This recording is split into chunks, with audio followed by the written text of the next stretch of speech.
to the regular session of the Mayor and Council for the Town of Berlin. It is Monday, April 22nd, 2020. Silence followed by the Pledge of Allegiance.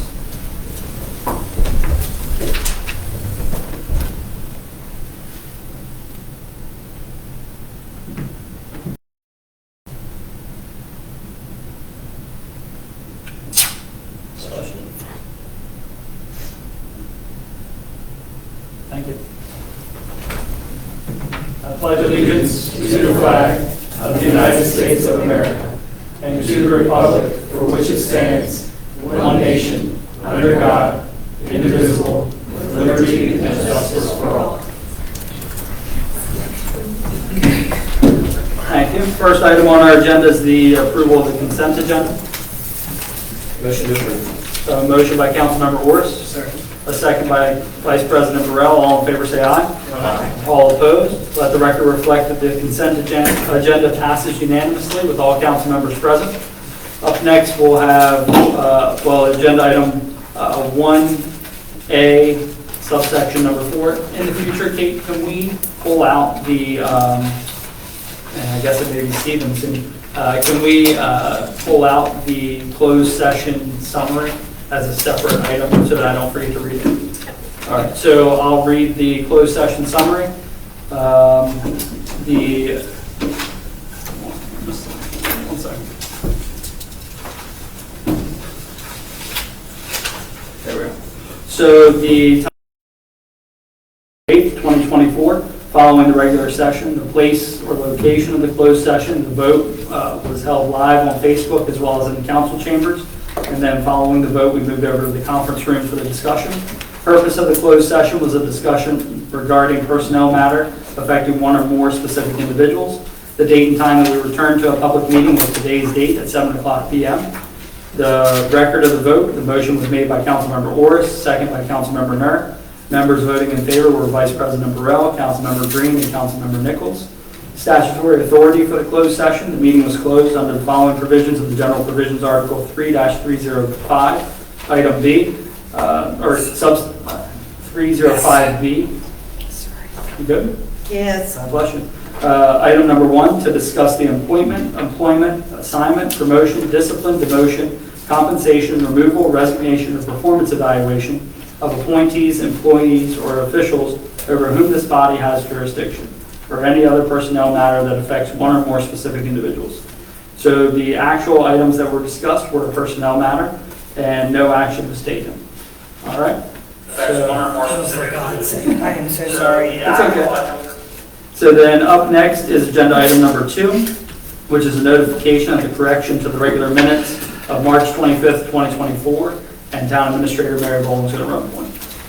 This is noted under, it's just the page bearing the correction is included in the packet. This is the paragraph just before the table indicating the vote on the ordinance, and it was a matter of opening an old file to use as a template, not correcting the language. So the language above it states what the action actually was is correct. Page 18 of the packet. Yes, this is just a notation of a correction of words. Sorry, I missed that. Sorry, I missed that. Come on, Jack. Right now, I do not like the code of shame. That's all right. So we do need a motion to amend? No, Okay, this is literally notification. just a notation of the correction. Perfect. All right. So then agenda item number 3, presentation. So a proclamation for Fair Housing Month. Oh, I have that one. Maybe I don't. I don't think I have that one in front of me.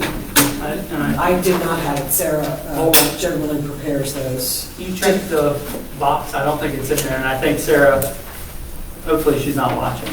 That way she enjoys Passover. I hope, yeah. If so, we can move that to the upcoming following meeting, right? But it's still within the month. You're still, the intent is there. Okay, perfect. So then nominations, agenda item number 4, Board of Supervisors of Elections. So in the packet, page 19 of 63, you'll see a letter from the mayor's office asking for the approval of 2 members. It's okay. It's fine. So the Board of Supervisors of Elections, it's a 4-year term. Ms. Star Purnell would be a new appointment. Ms. Purnell is an active member in the community, eager to help serve on the Board of Supervisors of Elections. Included for the council's review was Ms. Purnell's application materials, and then Ms. Deborah Spire would be, I believe. what's that, Spears? Would be a new appointment for the alternate member. Now, this does not exist at the present moment, but we are asking for the approval, and then once it passes, we'll go ahead and swear Ms. Deborah in. So the one that we're asking for approval for both of them, but keep in mind, Star would start right away once we swear her in at the next meeting. Deborah would be once we pass and finalize the language. Which will also be at the next meeting. Okay. Great, coinciding with one another. So do I have any questions regarding the two appointees? There are no questions, now move to approve. So I have a motion by Vice President Burrell, Second. second by Councilmember Nichols. All in favor, say aye. Aye. All opposed? Let the record reflect that Ms. Starr and Ms. Deborah both passed unanimously. And we'll have them in at the next meeting for the swearing in. All right, up next is agenda item 5. We're on track, Jay, to hopefully get you home in time for your anniversary. There you go. Caught up. You can make dinner. I did last night. Okay, good. So, agenda item 5 is the first reading of ordinance 2024-03, amending chapter 12 titled Elections, Article 1 and 3. There will be a public hearing held on this on Monday, May 13th. That is the correct date. 2024. Town Administrator Mary Boland and Special Projects Coordinator Kate Dowd are going to run point. Essentially, this ordinance is to create the position of an alternate, excuse me, as you just discussed during the nominations, and that would be the article, or section 12.5 in the ordinance, and then Article 3, Division 3, election results. This is kind of a rearrangement of a lot of language that already existed, and an expansion of how to handle tie votes. Per a discussion we held, I believe at the last meeting, might have been 2 meetings ago. This gives instruction for if there is a tie vote, how it will be handled as far as the first meeting following the election. The candidates would be given the opportunity to, if one chose to withdraw, or if neither withdraws, it will move to a special election. So you put in the opportunity to come to an open meeting for the candidates to decide who wants to. Yes, following any election, the swearing in of whatever candidates are on that ballot occurs the next regular meeting. So the tied candidates would also appear at that meeting and be given the opportunity, should they choose, if one would choose to forfeit. Sometimes people might choose not to continue. So it just gives that opportunity, which is that would be the easiest way to settle it. All right. You need a Nope, it's first reading. So, We didn't include any duels and Dueling and 12 cases. That was next. Teach strength. That's 12 cases. any other questions regarding ordinance 2024-03? All right, so let's move on to agenda item 6, public hearing on ordinance 2024-02, which is the FY25 real estate tax rate. That is myself and Mayor Zach Tyndall running point. This was introduced on April 8th, 2024. Gaskell, I think you want me to read this? Yes. Ordinance 2024-02, an ordinance of the Mayor and Council of the Town of Berlin, Maryland, a municipal corporation, setting the real property tax rate for fiscal year 2025, which takes effect July 1, 2024.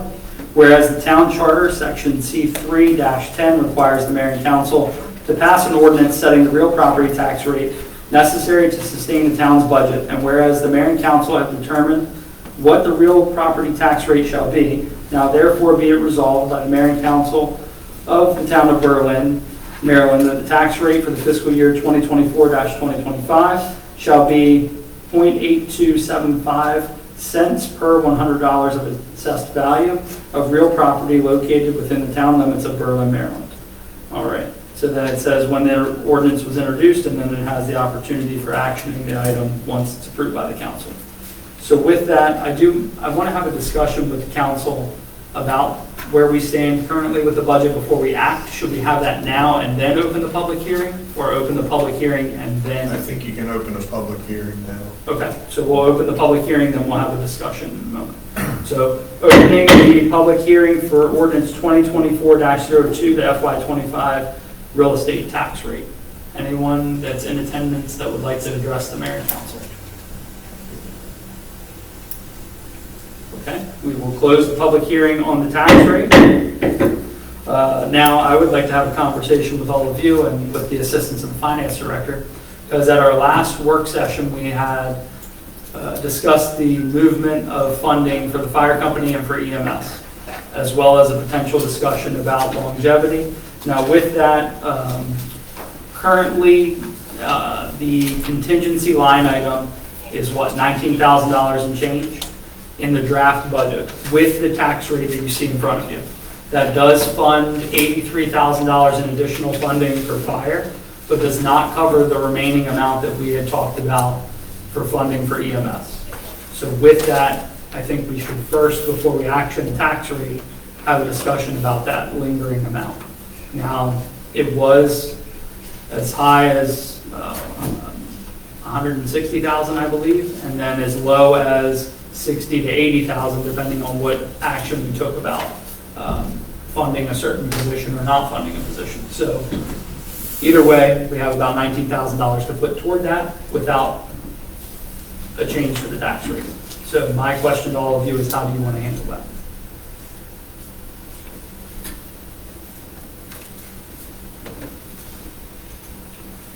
Don't let everybody go.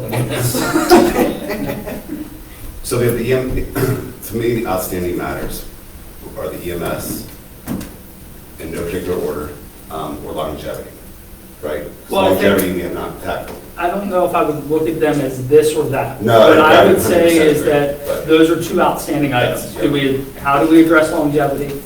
Do we address longevity in FY25? And then how do we fund EMS to the requested amount? Or do we fund, you know, I mean, the same thing with longevity. Do we fund EMS at that amount? So really, I think it's important to have that conversation together before we action a tax rate.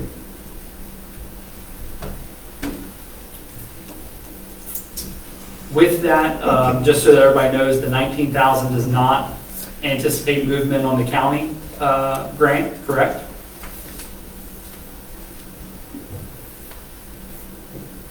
Could you clarify what do you mean by movement on the county? We're not going up to our requested amount from the commissioners.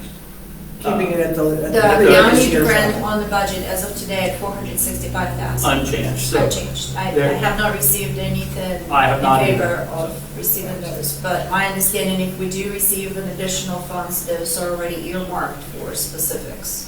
No, we No. did request an assigned amount that was increased An to increase. 500. Okay, no, Um, there is 465 on the budget. So that's potential, but I don't know. I would not bank on that right this moment.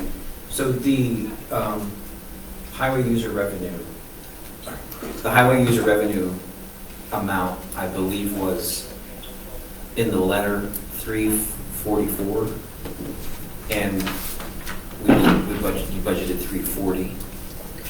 Can we count on that additional Highway amount? user revenues are allocated to specifics of the public works, street projects, and street equipment only.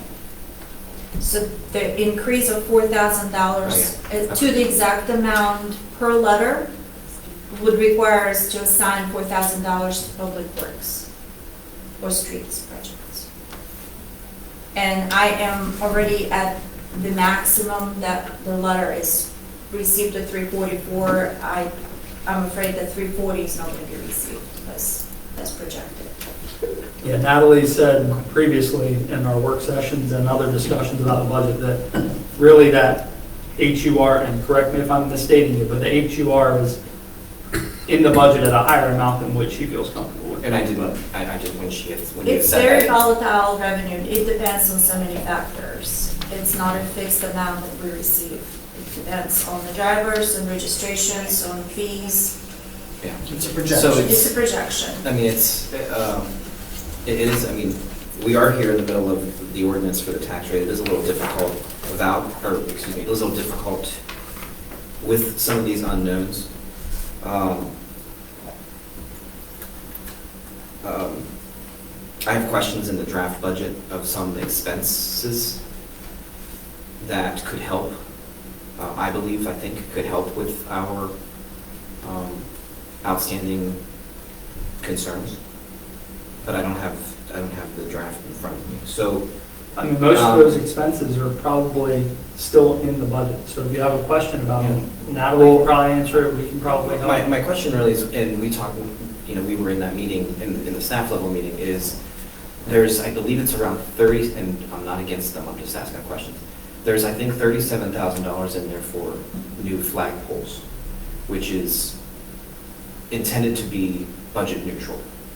So I'm Correct. not trying to jump in the conversation and discuss. After the work session, all of the discussed items that been removed or changed or added is reflected and adjusted on the current version of the budget that Mayor had referred. We only have $19,000 in contingency or excess of revenues over expenses. So the flagpoles, all the projects that have been removed are removed. The $83,000 for the fire company is added. Well, I didn't know that the flagpole. It's not the removed. flagpoles are in. Yeah. We've offsetted that by the fundraising Right. revenue, so that's becoming a kind of contingent on the revenue. Right, So, so there's but- my question. But yeah, let me help you answer. Okay. So if we don't receive somebody saying, I'm going to give you the pledge amount for the flagpole, no flagpole's bought. Right. So the inflow matches the outflow. So without the inflow, there is no outflow.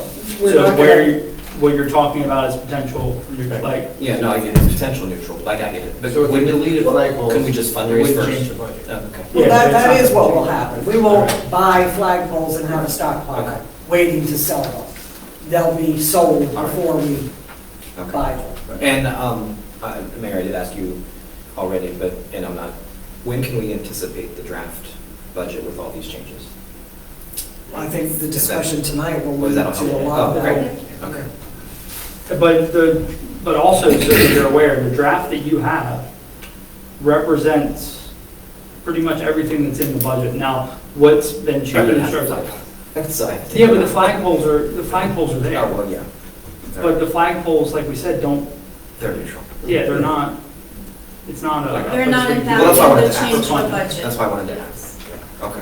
The only new amount on the budget is the fire company additional funding of $83,000 that been discussed in the last meeting. And the change The in rest- healthcare the rest that of is it. in contingency, Yeah, and then- 19,000. And then the healthcare, the change, then that's still at the 65. The HRA is still at 65%. Correct, yes, and I do have those figures if you were to adjust them, but yes, for the medical savings total, for all the funds, 65,000, 40,000 of that was general fund, so. And that went to the 55% or 52%? Oh, no, I'm saying that's just the medical savings. If you want the percentages, I can give you those as well. So if you were to go from 65% HRA utilization to 55% HRA utilization, the total savings is $64,500, and of the general fund, it's $43,000. I don't know if you want, electric fund is 10, So, and water is 12. so compare the actual to what is being projected. If we, what has been our history? As Zach stated last meeting, we've been on trend about 35% utilization every year. They used the 52% figure in their recommendation. We've always done 65. I'm not opposed to bringing it down. I probably wouldn't go too low, but if you went down to 52,000 or 52%, I can give you that figure as well. General fund is 56,000 savings if you were to go from 65 to 52. Electric would be 13,000. Water would be 16,000, and that's a total of 84,000. So the question, if we do lower that and we go to 65% as been projected historically, there's potential. Yeah, if with any, even the 65%, if there's a potential for, every employee to utilize that full HRA, there's always a risk. I mean, that's Sure. that's what this is. We've always projected the 65%, but, like I said, 35% is where we've been at the end of the last 3 fiscal years, not higher than 35%. So I'd be comfortable moving to 55. I don't know. I know 52 is only 3% more, but it's already a change for us, so I don't know. Well, if we did move to 55, there would be money to help with the longevity issue and possibly EMS. Yeah, I mean, it's your, yeah. Probably target both of those. Keep in mind, though, we need about 80,000, I think, for EMS. 80,000 total. I'm fairly certain, it depends on where you want to come in at, because I think the difference, it was 605 in the request, and where we were was what? Natalie, for EMS? I don't know, I think for I that want to exact say number. it's 160,000 difference. That's what I think too, but I want to make sure. My understanding, the request was additional 160. Okay, so what is the number that we have for EMS? Because I remember their ask was 605. So Jack, do you want to test your skills at math? So the, Or do you have your calculator? I'm doing it. I got it. Well, I remember last week, It's, the EMS right now on the budget is 409,000, which is broken down to 125,000 as stated for the personnel allocation and 284,000 for EMS operating allocation. Now, you have discussed to submit that amount of 409 in one check at the beginning of the year, which really does not change the end result on the general ledger or the budget itself. Just for the records, as per contract currently we have, the 125 was allocated to the personnel, and the 284,000 was allocated to operating budget for the EMS. So we need 75,000 at least to meet their request. That's, in order to meet the request of the fire company, without funding the new position, we need at least $75,000. I think it was 80, because you had 75 was paid. yeah, I think, right, I think the point, we know the general number, if that's what, and I don't know that we have a consensus up here for that. I would like to see if we could try to build a consensus on the HRA percentage. I think that we can. I think that if I could throw out, I think a nice middle ground is 55%. I'm comfortable with 52%, but I think 55% would be, remember, the 3-year average was 35%. That takes a crazy year, 3 years. So I feel very confident that that is, we're still building a lot of wiggle. Yeah, we still have a cushion of 20%. Yeah. So I too would be comfortable with the 55% as suggested by Steve. And keep in mind too, we have a reserve account that's set up for healthcare. Now that is designed for a large fluctuation in premium costs 1 year to another, but it does allow for, if this came in 1 year, that we could move that with the ability that we would have to replenish that. So I always like to think about how are we going to manage the 43 if we get rid of it, right? In the general fund or across all the funds. Now, with that, I think we have some flexibility in that healthcare account, but know that if we touch that, we then have to develop a plan for replenishment. But I think moving from 65 to 55, based off of the historical numbers, seems very reasonable. Yeah. Absolutely. I'm okay with 52 and 55, so if you all have 55, we'll be 55. So Steve, 55, Jack, What's the 55, difference? 43,000 in the general fund. It would Between go, 52 and 55? Yeah. no, yeah, it was 43,000 in savings to go to 55. It's 56,000 in savings to go to 52, so the difference is what, 13,000? You guys know how I get with too many numbers. So there we go, but $13,000 difference there. And I did speak with Mary about it today. I asked if she was comfortable with that too. And I think we both felt like, yes, there's always a risk, but I think that that's a So is, comfortable place. 55. You know, it's is where I'm insurance, hearing. it's like legal gambling. I mean, I'm, Yeah. So I'm hearing 55 from Steve, 55, Jack? Dean? 55, Good. 55. Shanika, 55? Yes, Okay, so, the total, Um, or do we look at the total here, or do we break this down by by the different funds? Can we look at, how do we? 43,000 in savings is from the general Just fund. general. Right. And your tax rate applies to the general. So, Right. I can read this off again if you'd like to hear. So, 65 to 55%, general fund 43,000, electric fund 10,000, water fund 12,000, for a total of 64,500. I mean, I'm rounding here, but 64,000, switching that, so. Okay, but if it had gone to 52, your round was it 84? 84 total for all three. Right, that's what I was just looking at, I was just making. So I still need $32,000. That gives us 62. So my question is, Um, those savings at the end of the year, HRA, my understanding as a rollover. I'd So like there to is no keep savings, as no much of that as rollover. we What can. happens to the 26 budget? Especially with our We will need additional 43,000. I would say That's that. more your end, I don't really mess with, I don't do anything with rollover or anything like that, so I'm not sure how.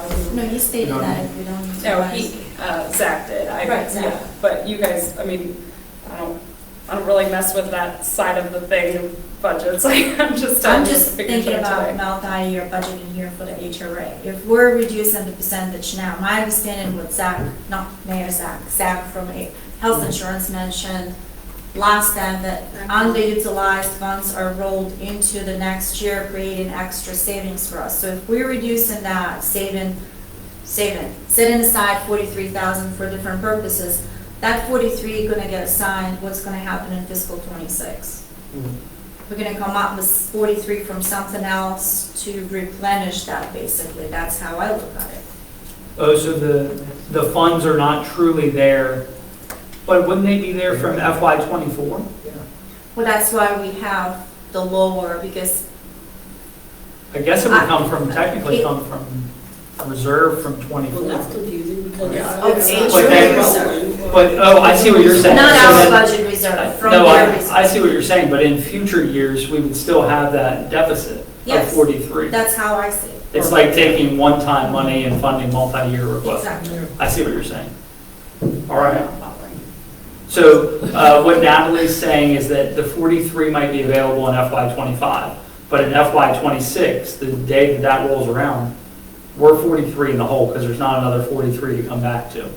But isn't that also assuming that you're maxing out at the 55? Yeah, that's the full extent of the. But you can only take it once. You can only take the bite of the apple once. You're not gonna restart at 65 and reduce it to 55 every year to have $43,000 savings for upcoming expenditure that plays for a multi-year purpose on the budget now. Right, but what I'm saying is, if we're averaging use of 30-some%, we're gonna have 20% of rollover. So it's not gonna be maybe That's a 43. perfect storm scenario. Yeah. That's what we do now. Yeah, but hold on. You can only take that slice out once. Because next year when we roll over, we're rolling over at 55, not 65. Yes.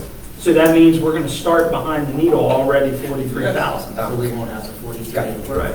Yeah. It's got to be in the 43 never even forefront. really existed in the first place. Well, it does. Yes. But I one hear what time, you're saying. I hear what you're saying about it exists, but it's basically it's untouchable, or should be, because if we're touching it, then we've got to replace it. For the most part, Well, we're right? using it for this year, but next year. We've got to put it back. Isn't it what you're basically just saying? If we take it out now, we've got to put it back next year, correct? It's What gotta I'm come from saying that somewhere. next year you don't have to step back again to save on the budgeted expense for an expense that we're allocating to that is gonna be ongoing. That's what I'm trying to say. So like if we used X amount of dollars for, It is not like a Longevity. revenue It coming would to not you be. every single Yeah, year, I get it. that you can Right. allocate to a project that is gonna be year Yeah. after year after year. You're thinking it is gone. yeah, it's one bite. Right. I don't understand. I'm sorry. I do not understand, if we had been taking the difference between 65 and 35, that's what we planned for 65, came in actually at 35, and and we will move that forward. But if we're planning for, instead of 65 now, we're planning on 55. And if it comes in to, at 35, we will be moving the 20% forward, less than what we have done in previous years, but still able to move that difference forward. That's correct, but we move in the projection of potential expenditure being, excuse me, this level or higher level. We're not receiving a revenue every year of $43,000 that we can apply to the future projects. It's not a money comment. It's a readjusting expenditure on a budget for fiscal '24.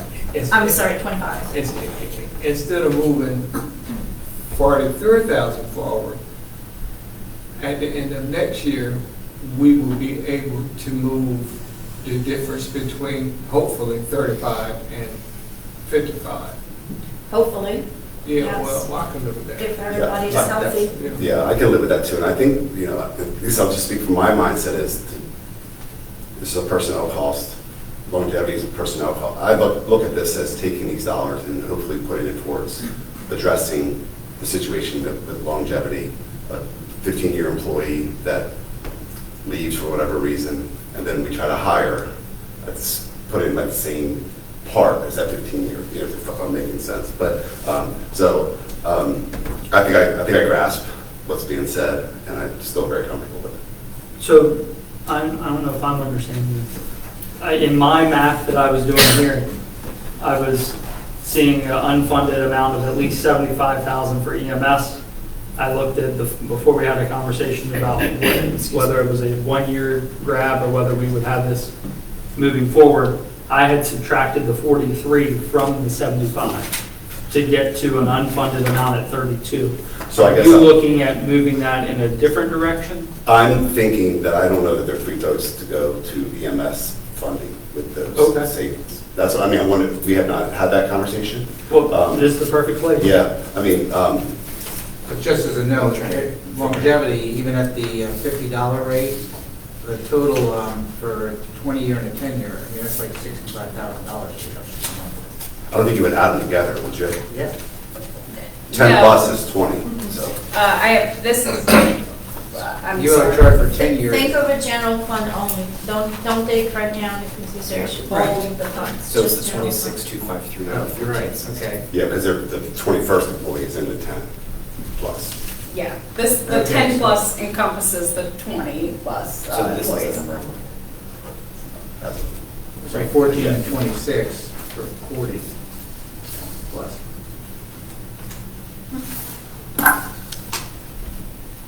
Why bring it up? That, I mean, I'm just, you know, So I'm adding this here. so, you know, I think we're looking, yeah, it's the 10.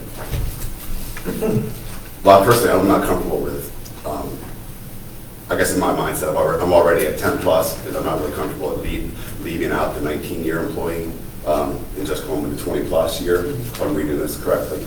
You know, so I would think it's 10 plus is where we start the conversation. And that's where my head is, at least. So to That clear makes the sense. numbers for 10 plus, that's the scenario A1 on the page, correct, Kelsey? And we just need to look at the general fund line. Well, this whole page is 10 plus years. I know, but the GF is what the first line. Yes. Yeah, if you go with the $100 per year of service, yes, or 50 per year of service, then the Bs are going to steps, trying to get you near those same rates, the 100 per year of service or the 50 per year of service, but the second option is just no one getting an increase of over 500 or 5,000. It's a lot of numbers to digest here, but that's why I know you guys, I sent it out in a staff report in February, then I sent it out again on Monday, and I tried to do a quick explanation, but then you guys wanted to see it broken down by fund, so I did that today. So I'm trying to give you guys what you want to see, but it's hard to Because there's so many different directions that And you there's can so really many go. different ways that you can Right. calculate it. Do you have a sense, Kelsey, from the employee perspective, what pathway could be the most equitable? Well, obviously, the most equitable is going to be giving the dollar amount per year of service. But in order to align with our step and grade system, I don't think we want to do that because then we're putting everybody off that system again. And that was the whole point of this year, is getting everyone on it. So I would say you need to either look at one of the B options or one of the C options. And that's just, If you do the flat rate of the 100 or the 50, then you skew the It rest skews of the whole it. thing. Right, Yep. step and grade. So really, the recommendation would be to stay in line with the work that we've done so far. If we're going to address this, to address it with a B solution or a C solution. if you want to stay on the step and grade scale, yes. So I think what we can say together in renditions of this moving forward, if it's not actioned, that let's remove A. Okay. Is there consensus on that? Basically, it messes up everything we've already done. And just for the record, I'm sorry, on this newest sheet, I didn't really state it, but B,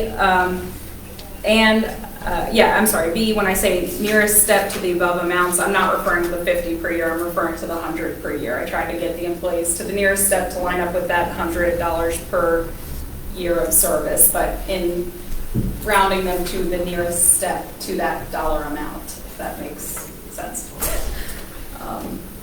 So really B1, it's really B1 or C1, right?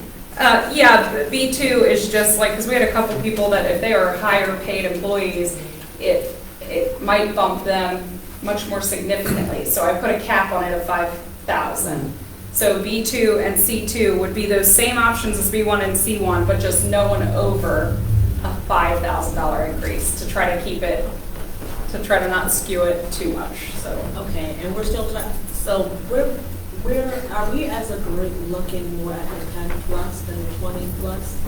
Is that what we're saying? That's what I said. I just felt like, again, I'll just use the analogy of somebody who's here 18 or 19 years. Yeah. Completely left out mine here. That is my mindset, so I'm open. But That I would be just, reasonable, but the funding is isn't it there. reason? I hear that too. You've got 43,000. And that doesn't allow for EMS.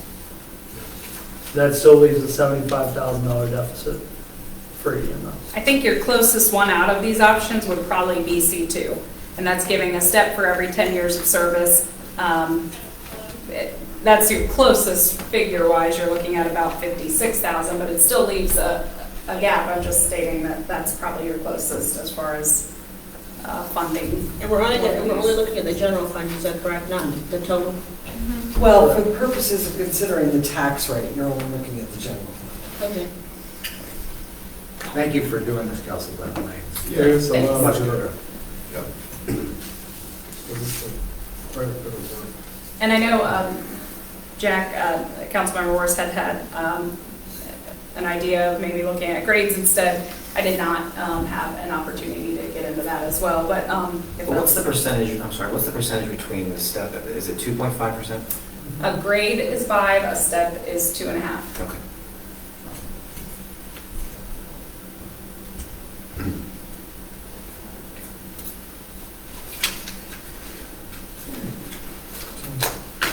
Just a little bit uncomfortable timing, I think, for me, at least, because of the public hearing we just had. And if we make a change right now, Well, we haven't actioned anything, so we had the public hearing on the tax rate, and you think, is there any need, now it's at action point, so it can be You can up, bump it up. down, Yeah, same, you can.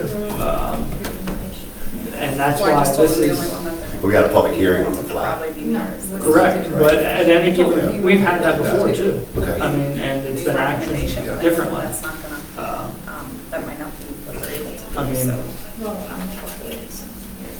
So, looking at C2, just so I'm understanding what's being said. Someone that's been working here 20 years,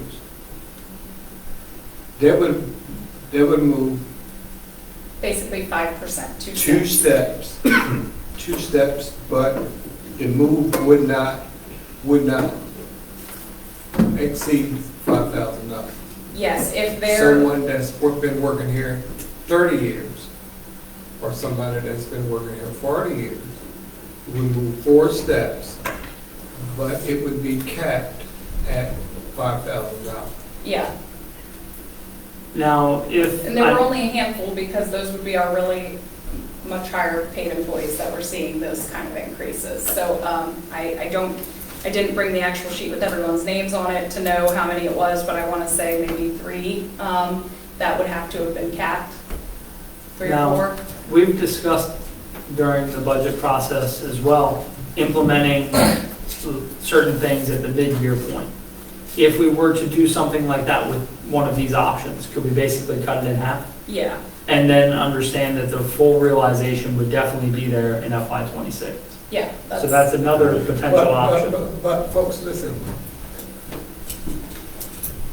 if we're really serious about doing this, and just like Jack recommended, That's the other side, but it's okay.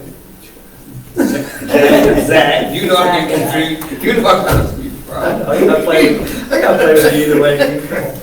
Just like Zach said, if we would cut it in half, it would still be there for the upcoming year. You would get, so employees would get their bump for the step as well as the COLA, July 1. If we implemented, I mean, I would love to do it July 1, but if we can't, and we can only get there to the right 6 months down selection the road. in January, then at least there would be a mid-year bump for those that are in one of these categories. I'm just throwing it out as a potential And option. then see what costs the general fund, half of the 55.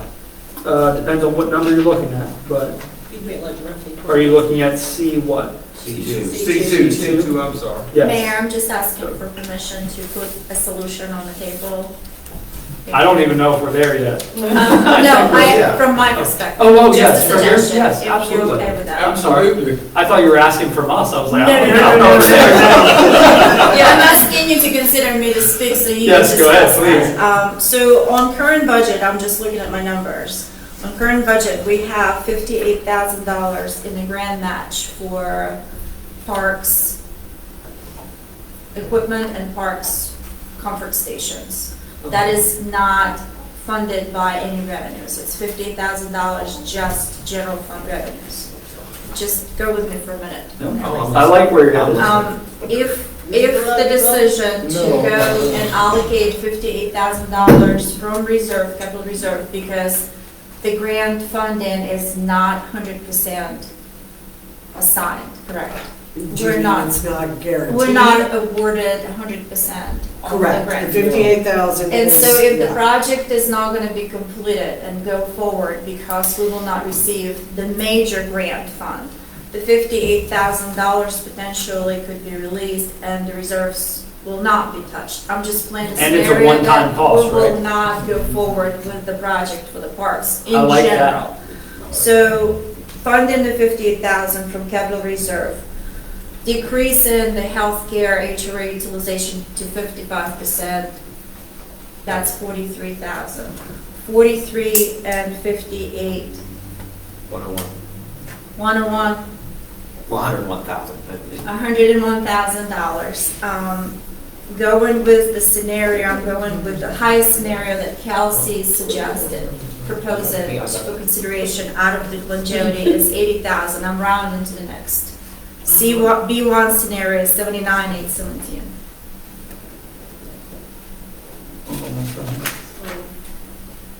B1 scenario. B1 line 1 G out, 79,817, 70, round to I had 80. switched my paper, so I was like, why Where is is the she 20? at? No, I had 10 to the right and 20 to the left, and I was like, why is 20 more? Are you found it? I'm good, I follow think me. you're about 21. So we're 21 in the delta, and I know you're not gonna like what I'm gonna say next, but an incremental tax increase to complete your $75,000 commitment will allow us to close the total gap.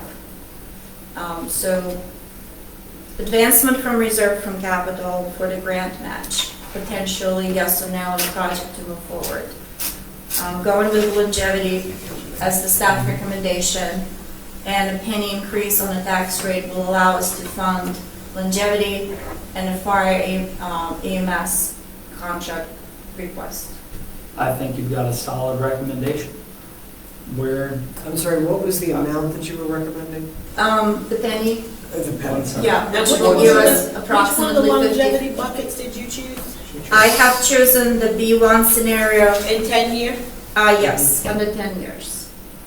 And just so you Or we guys could are do aware, C2. Yeah, to clarify, I would use it Tuesday. I'm sorry.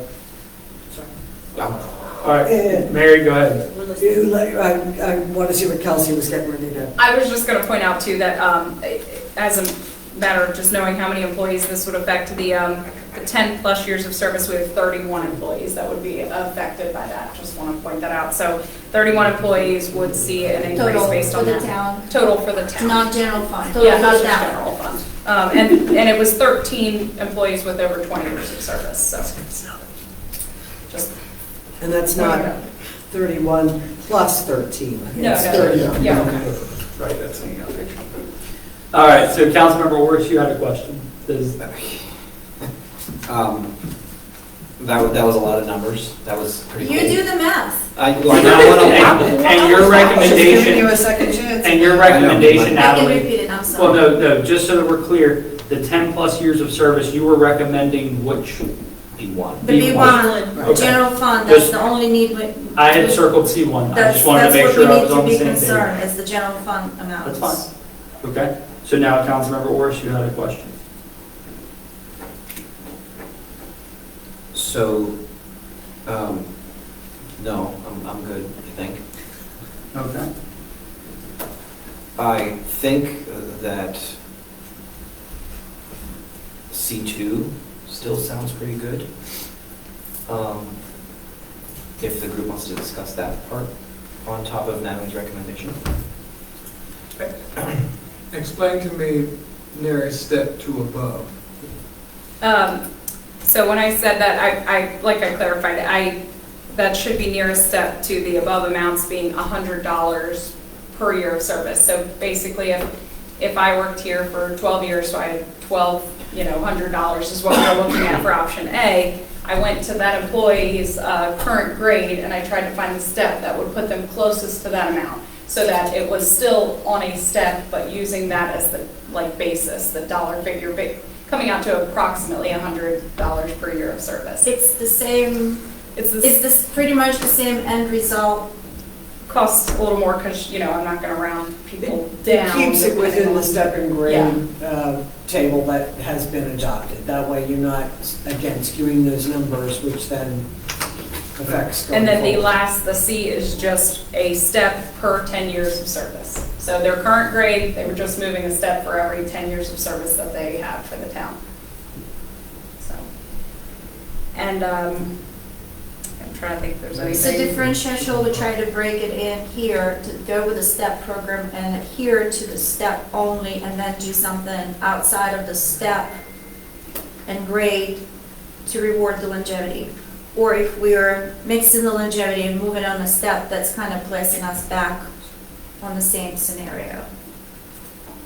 I don't know, I think I confuse it more. So can I place my order, please? Can I say one more thing as a caveat, and I put this in here. These numbers are still the same numbers I was working with in February 26th. There have been some minor increases. I mean, I wouldn't say it's going to be anything significant, but we have, we've had a couple employees, like in the electric department specifically, like finish a step, or in the police department, they've moved up to the next level of ranking. So, I mean, they have seen some increases, so these may vary slightly, but, I mean, it's not going to be anything significant, but I do want to put that out there.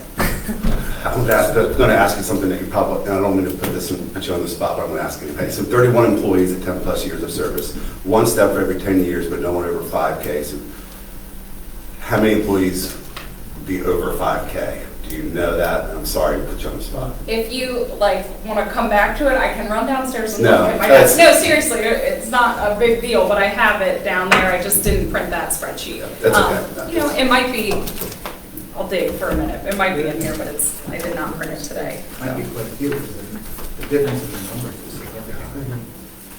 Well, when Yeah, I guess, yeah, Jake's we're right. looking at 9,000, right? In the general fund.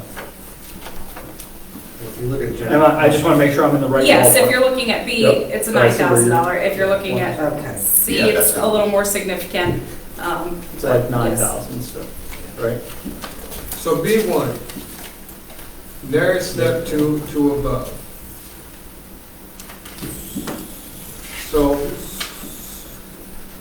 So which am I looking at? Am I looking at $100 per year or $50? per It's the year? 100. We're here. I said I should have specified that, I'm sorry, but it is the 100. It is the 100? Yes. So someone that's been here 30 years, it would be $3,000, but Rounding to the nearest. rounded up to the nearest step. Yes. If it was like within $20 to the lower, Yeah, I might yeah. have gone lower, but if it was like Yeah, anything above I that, I was understand. going to the higher. But you indicated some, like C1 is much cleaner for you, it's just. C1 or B1. I said A1 is going to be the one that's going to be a little, it's not going to keep us on our scale. B1 and C1 would give us a cleaner breakdown and recognition of longevity in general than placing somebody on a step, correct, Kelsey? The I'm sorry. B1 and C1 will give us a better recognition of longevity in general. I mean, it's really just, it's a matter of looking at steps or looking at dollar amounts and trying to round And this it. is one, like, once this decision is made, everybody is where they are supposed to be in the system with the longevity, right? So next year, we're not going to be having this Yeah. particular Does- discussion. You won't No. re-examine No, this because- 10 or 20 because it'll already because be you where don't they have need to a be. system that moves it forward. That's gonna be tickled. Everyone will be tickled. So the question here is, if you do C1, what's the appetite for raising the tax rate a penny? I don't want to do C1, I want to do C2. Well, C2, whatever one you pick. If you do C2, the appetite for raising the tax rate may not have to happen, is what that was my take on that one. That's, Look at C2. 55,000 is a penny. It's one penny. I hear what you're saying. But I don't know with Natalie's math where we're at, but. My think math we can was take care of based C1 on B1 projection With the with park stuff. 1 penny up to allocate the B1 funding for general fund, we call it now B1, the longevity for the scenario B1, and $75,000 for EMS. EMS. With the movement on healthcare from 65 to 55. Down, That's yes, what it is as well. correct. So with the penny tax rate, we could do EMS, do longevity, and still have a balanced budget. And still have a contingency of 19,000, which I think we need. No. Well, yes, we would, because we haven't touched that. 19. She did. Or she Yeah, I think I added. Oh, well, you didn't tell us that part. And I am still looking for the record Oh, for this. All I- That's like Jake said, he got, I was. I've been trying to protect that contingency. It's a. Now you're doubting myself. I I think I think did Natalie was not. counting the contingency in the She didn't course say it. of calculating all of that. I've been over here trying to make sure I keep it.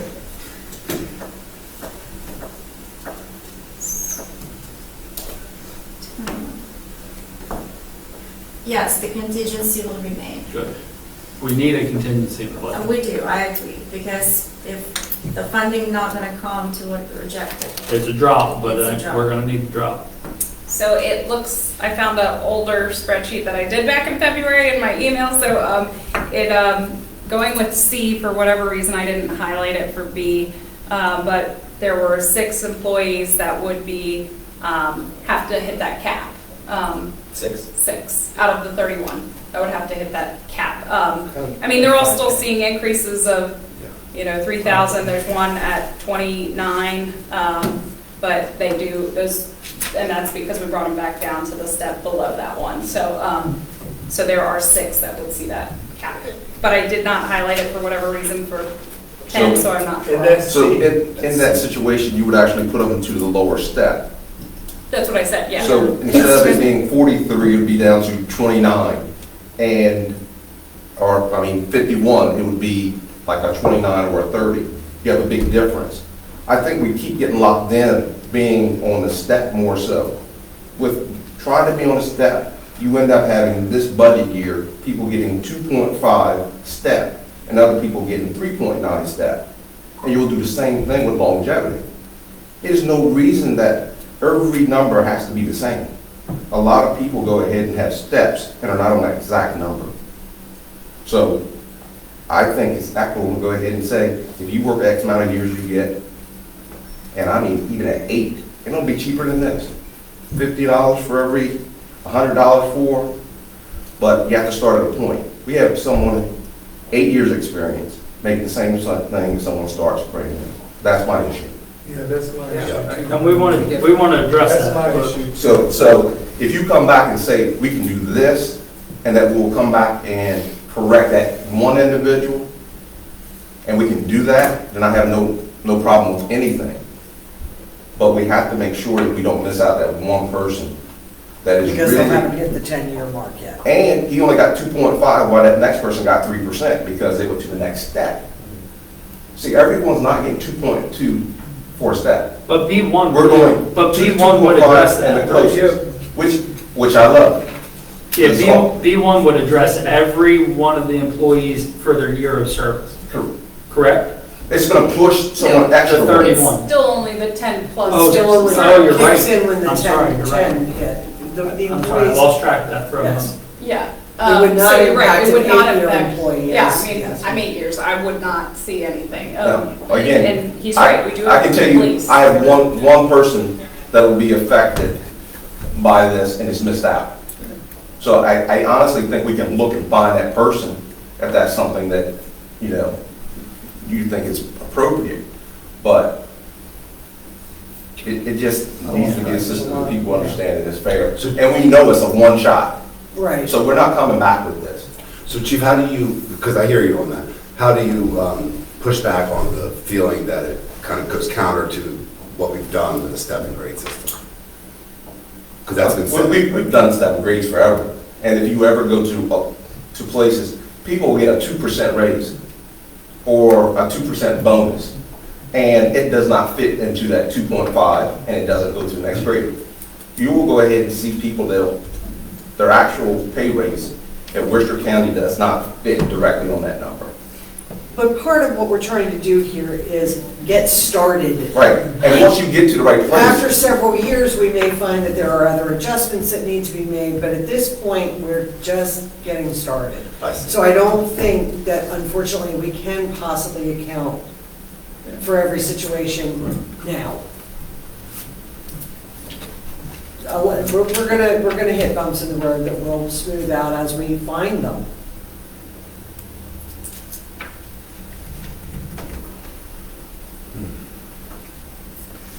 Do you think that moving on B1 and impacting 31 employees is going to create a solution or a problem? I think it's going to help everyone with 10 plus years of Right, service. but what I'm So- asking is that, is our effort to try and create a solution to something just going to cause a challenge holistically? I'm asking from a broad sense, hearing what the chief said. I won't speak for her, but in my opinion, if I can, it's never going to be perfect. So if we understand that, and I just put it out there, I'm having one person that's going to be affected that I can see that's really at a point that when I look at it, I'm like, he should have been included on the longevity. He's the one that actually was the issue. When we have someone with 18 months get a $6,000 raise that makes the same thing with somebody with 15 years, that's what we're talking about. Now, in that scenario, the person with 15 years is going to be touched. The person with 8, my one person with 8, is being missed in this situation, and he's still going to be the same thing with that person that got that. Well, your department is not unique, like there might be another department that's There's bound similar. to Correct. be.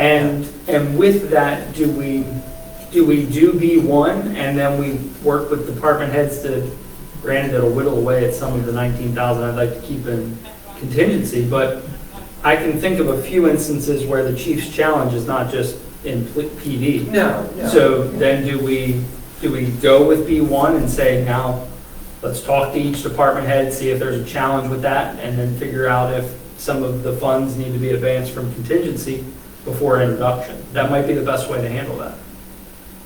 Because I doubt it's going to swing higher than $10,000 max. Wouldn't you think? I wouldn't think. Do you? You would have a better I sense of think that. it's a good solution, don't you think, Elsie?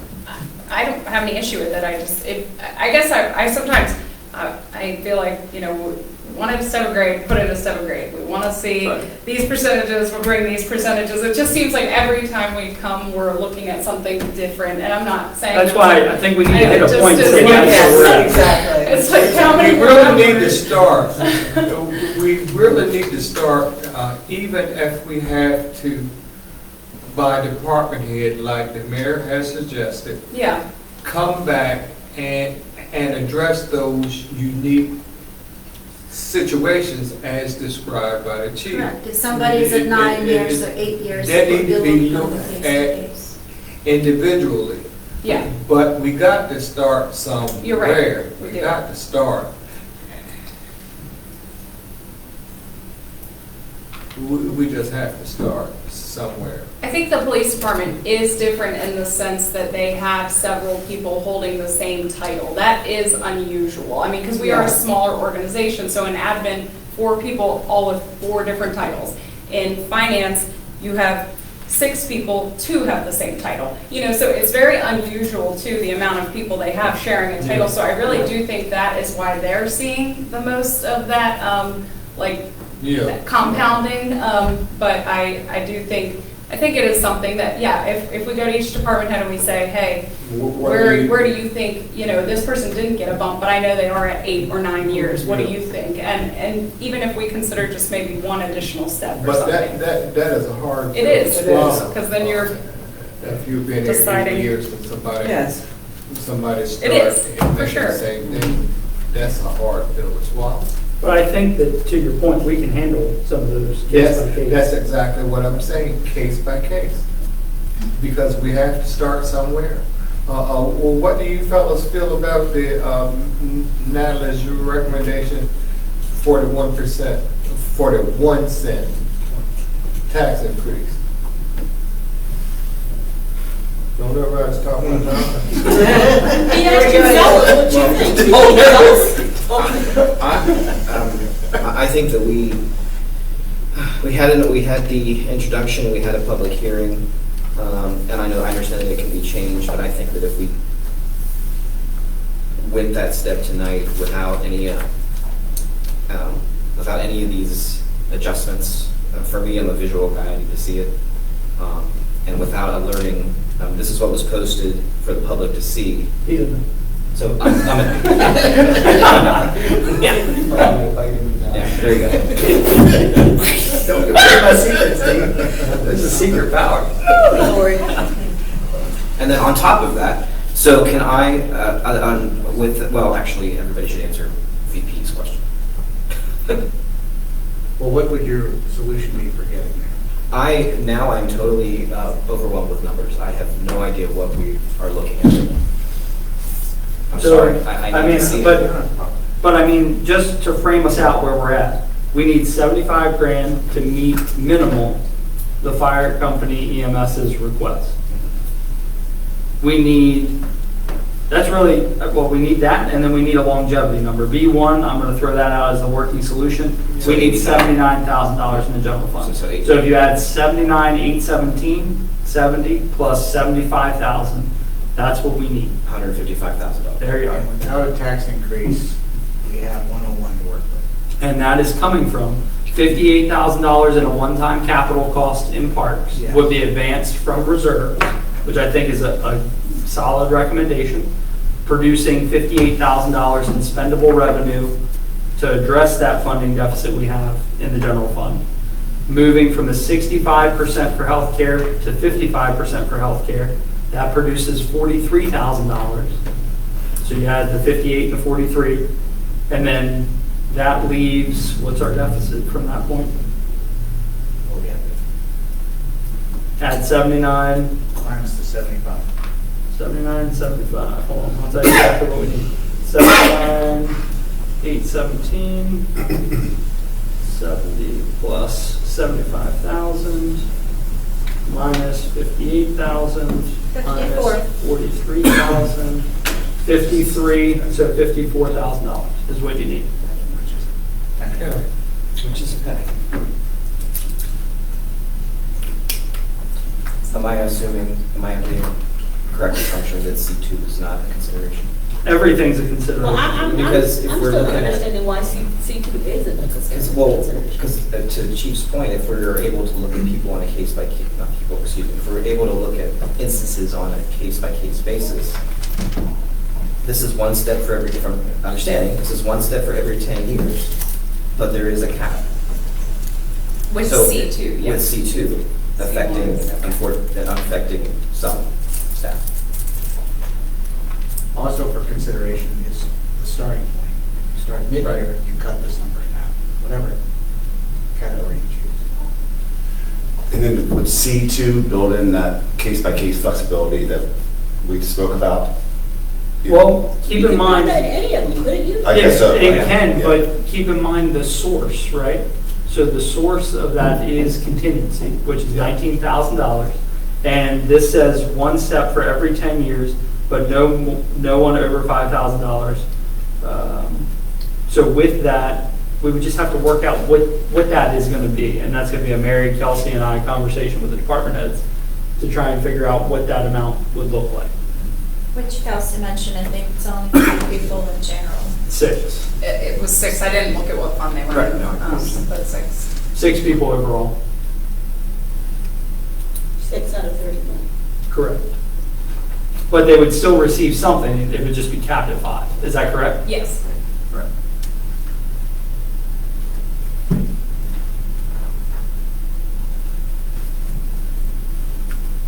Are we ready for my? If you did C2 mid-year, May I Make a please? motion. I don't want to make a motion, I'm ready to give my thoughts, because I've been waiting for 35 minutes seriously watching the clock. And I'm not being rude, but I'm gonna tell you what my thoughts are on this. I say C2, and I say do not raise the tax rate, and I hear you when we say we want to get to a certain number, but if I've not learned anything from our counterparts deeper down in the county, we're not always going to get exactly where we need to be in anybody's budget, always, we're not.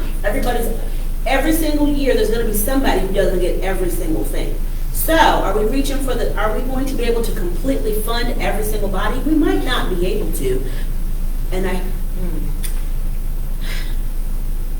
don't want to raise a penny, I don't, because I don't. But at the same time, C3 or C2 and the difference on whatever that is, go towards what our leftover balance is to the fire department. We may not reach the entire amount. I don't want to do a penny. I don't. That's my point. yeah, I'd prefer not to do a penny either, but what I was starting to say, if we did C2 mid-year, that would be a $28,000 payout on the general fund and allow us $73,000 towards the 75 EMS amount. So we'd have to come up with $2,000. And that to me is more doable than going with B1, I think, and a tax increase. It addresses both issues. Maybe not as perfect as we'd like to. And it gives But that's us what a extremely budget's about close. too, I think, Right. is that it's not always perfect. I don't think any of us want to really go a penny, but it is how do we balance the needs and how do we make sure we're putting our money where the most appropriate places are. And I think employees, fire and EMS, like, we're trying to work toward the right directions here. So I'm hearing Councilmember Nichols, can I summarize what I think I've heard from you? Yes, please. C2, no tax increase, and the remainder would go to the fire company, which Jay, I think off of your math, starting that mid-year, would get to 73,000 of the 75 that we need. That's the EMS side, not the. That's So Jay fire says- is funded. Fire's good. Fire is Jay funded says- with our deficit, or with our $19,000 contingency. Jay said for mid-year, I would be okay with full year and what the balance left to go to fire and EMS, or EMS. I would not.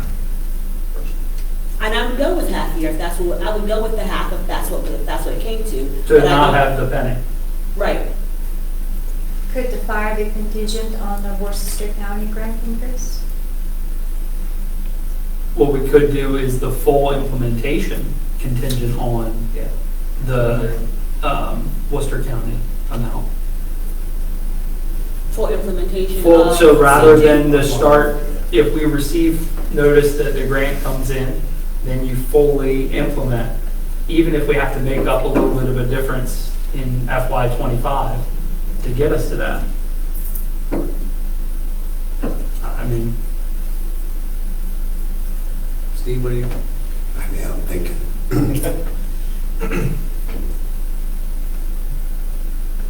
Yeah, I think I'm a little bit more on this. And again, when you look at steps, you're looking at dollar amounts of $2,000, $2,500 difference when you go ahead and say, not beyond this step, not over 5,000, because you're pushing back to the other step. So you can have as much as $2,600 and you're at 5,100, you're just over that hump. But now, here you go. no, it would go all the way to the 5, and I. It can't go Isn't to that 5 Kelsey? because it goes Would to it go all the step. way to the 5? No, I said I brought them back down. Oh. Always at step, so it's not to 5,000. I see your point. And I'm looking at a couple people who get 4,000 who are higher, and the person here is gonna miss it by $200. By how much? I'm sorry? By $200. He would have to get 2 steps, but you're missing by 200. You're referring to C2. Yes. Yeah, C2 for sure. But, and even if you, again, if you're looking at steps, you're gonna end up missing a certain amount. You use hard dollar amount, it is what it is for your years of service. That's what longevity usually is. So when the governor's office up there gives us money for bonuses, it is for years of service. $2,000 for someone over such and such. And that's how it's looked at, years of service.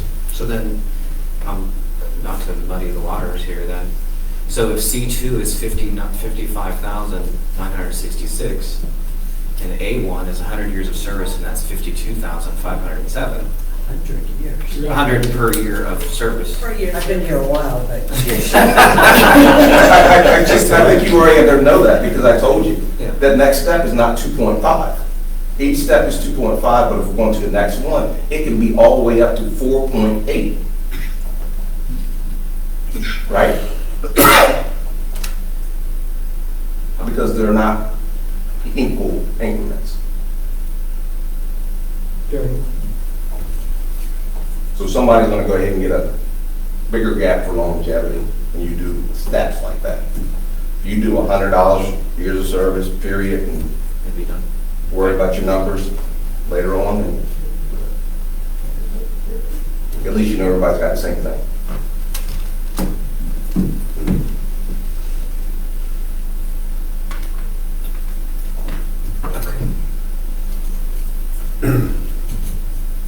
It's like a dividing of the room, in a way. 'Cause- But how do you all respond to that? Because I just want to know the pushback on the, I'm not against doing that. I just wish if we were gonna go that route, then it was something we did before I did all my rounding and everything, because then I think it would have been, I don't know.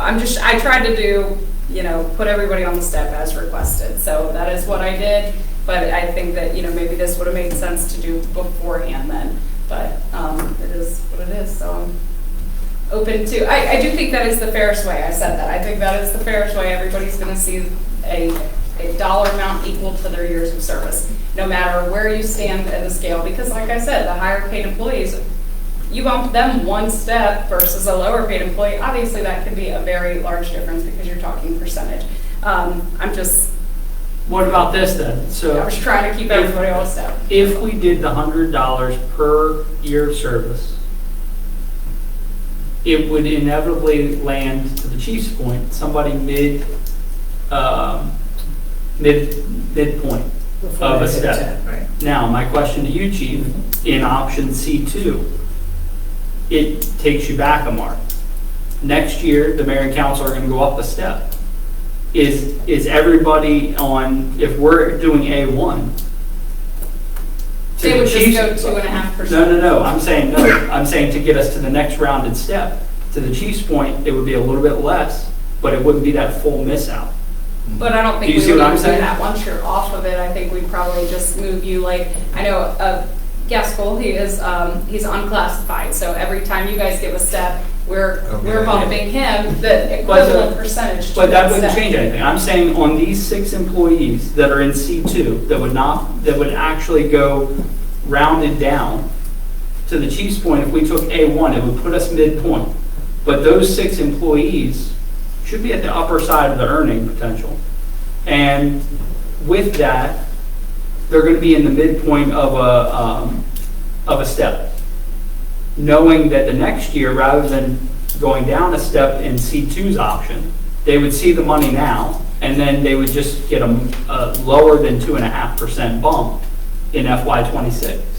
It would put us back on the step and grade system. It would account for longevity, and Kelsey wouldn't have to go back and redo the whole table again. So you're saying those 6 people next year just wouldn't see as big of a bump? That's all I'm saying. They would jump up half a step. Or whatever their point is to the next nearest step. It puts everybody back on, and it accounts for longevity, and it does A1, which is the most equitable.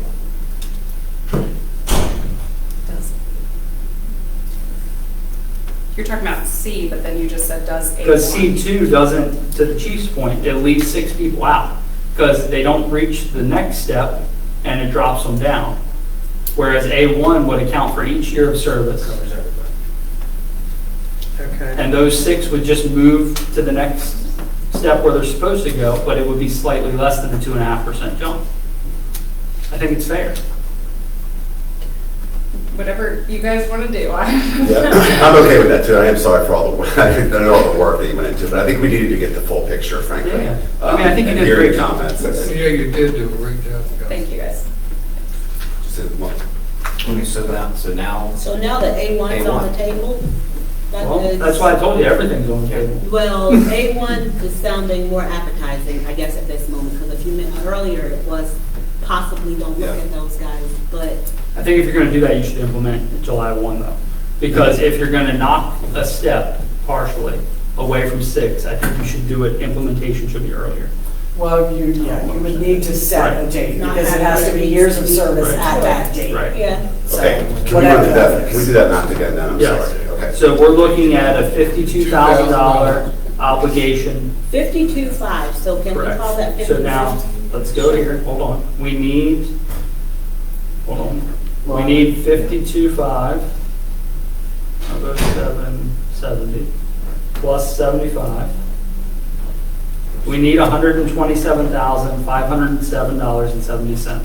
Rounded 128. So, okay, so $128,000 minus $58,000. That leaves 70, minus 43,000, leaves 27. And with Take the your recommendation. contingency out if you're not planning to do anything at later dates, and you will be But that closing. leaves, that still has like the chief's 8-year of service person is still untouched. So I'd like to keep the contingency Okay. of 19,000. We need 27. And your recommendation concerning the parks, that would save how much? That was 58. We took that into consideration. It's if we don't receive the bigger amount of grants, we will not proceed with the project. So the 58 match will be released. so silly question, if we get it, are we gonna be short 58? No, You it will would be come out of dancing from the reserve. capital reserve. And it will be a little less than 58, because some of it will be in kind, but not enough to, Really, Where's that? move the needle. yeah. You need 26.5 Yeah, so to cover EMS. pretty much.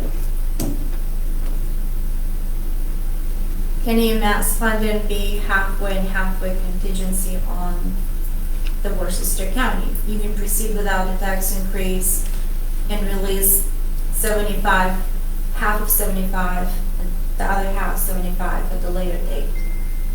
That's true, because the 465, we're looking at $35,000 if we get it from the county. Yes. David, did you get our money? We didn't have the opportunity to speak. Come on, buddy. I don't run the meeting. So what does that 7% equate to? You said how much?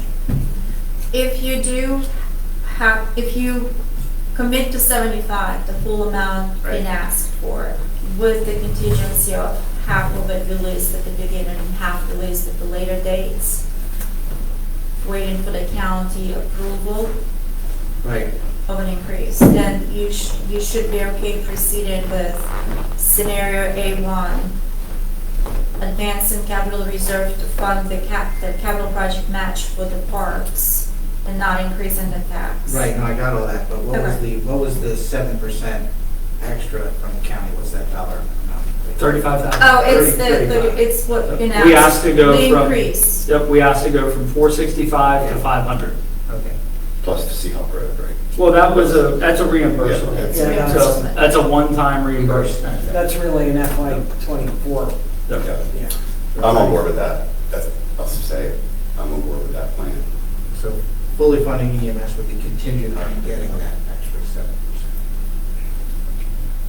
Yes. We give them, We give them, Really, it wouldn't change on their end, yeah. what? because, We either get it or not. well, if we don't get it, my sense is, and please correct me if I'm wrong, the contract would be prorated if we don't hit the minimal funding amount of 605, correct? I'm sorry. For EMS, if we don't hit the 605 threshold, which was what you asked for operations, Right. if we don't hit that by what, 35,000, well, not even, it's 20,000. 26.5. The $26,500.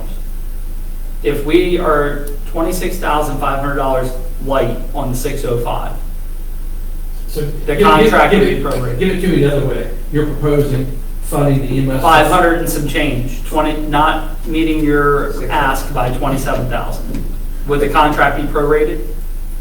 No, it would still be to June 30th. We would have to figure out that 35,000 hours, what service or what we would have to change in our budget to make our budget balance. If you're considering 575,000 hours for EMS, and we asked for 605, I can do this in my head, we would have to, in our internal budget, just like what you're doing, sit down, which I can't do tonight, we have to look at the holistic thing, and what in that budget removes 35,000, whether that's, 27. as we said at the meeting, right, whether that's as employees take off work, that's shifts we don't fill, or whether that's training that we cut back, or something else that gets us 35,000. We're trying to get there, and we'll know soon. Yeah, so reasonably, if we're making the good faith effort to try and get there, if we have to arrive at a year where we say FY '25, we're going to ask that if somebody takes off, we got to overcome this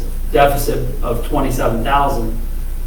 We realize staffing may be diminished for a couple days if The somebody takes. contract would be till June 30th. Right, so we could reasonably work towards something like that, knowing that we're going to hit full obligation by Right, 26. and we'll need to know that, just like you have all your deadlines, we've got to pass our budget too, so. Okay. You guys got to get your budget introduced, and once you introduce your budget, then we can work harder on ours and tell you what those impacts are. And if the county. Thank you.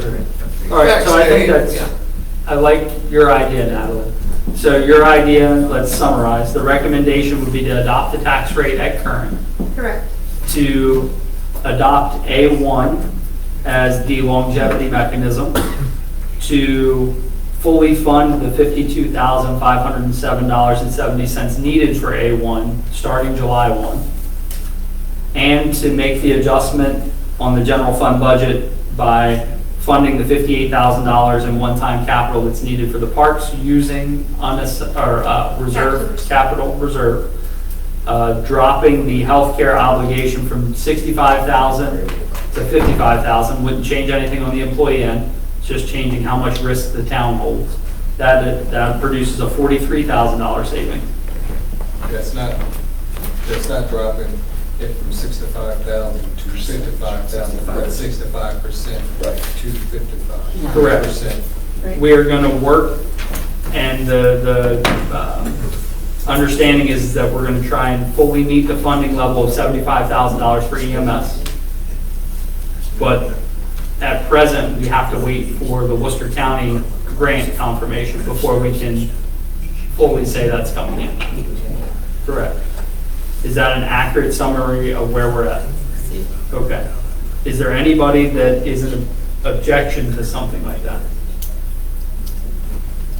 No, I'm sorry. Are you in favor? I'm in favor of that. Okay. Councilmember Ward, you in favor with that? I'm in favor of that. In favor? In favor? In favor. Okay, good. Natalie, anything that you need us to correct on that? Or clarify? No, if you could just send me a I will. summary I owe you a so I couple others have that too, so. for before introduction as a record. But I will readjust the budget report for the introduction with those changes that you just mentioned. Perfect. All right. So now with that, we still have a tax rate to adopt. Can I make sure I understand? So Yes. we are moving forward with this July 1. Correct. Correct. We are going with option A1. And now Correct. there will be 31 employees who will no longer be on a step. But we will figure that out later. Well, Is that what- no, just wanna those make sure I'm- 31 employees would receive A1, Right. and if they fall midpoint, they will be kept midpoint for fiscal year I 25. understand, but right now, there will be 31 Potentially. going. Okay, Yep. I'm making sure I'm following, because you were saying 6, so I was not sure if you Yep. were But also to be getting clear, confused on next your- year, they would just jump to the right next, to the next. Correct. which may not be at a 2.5%. Right, I understand. I just want to make But sure. ultimately, by FY '26, we should be back on our ladder. Okay? Yep, and then looking at special circumstances with each department. head. Correct. And you, Mary, and I, in conjunction with each department head, will review those. All right. Thanks.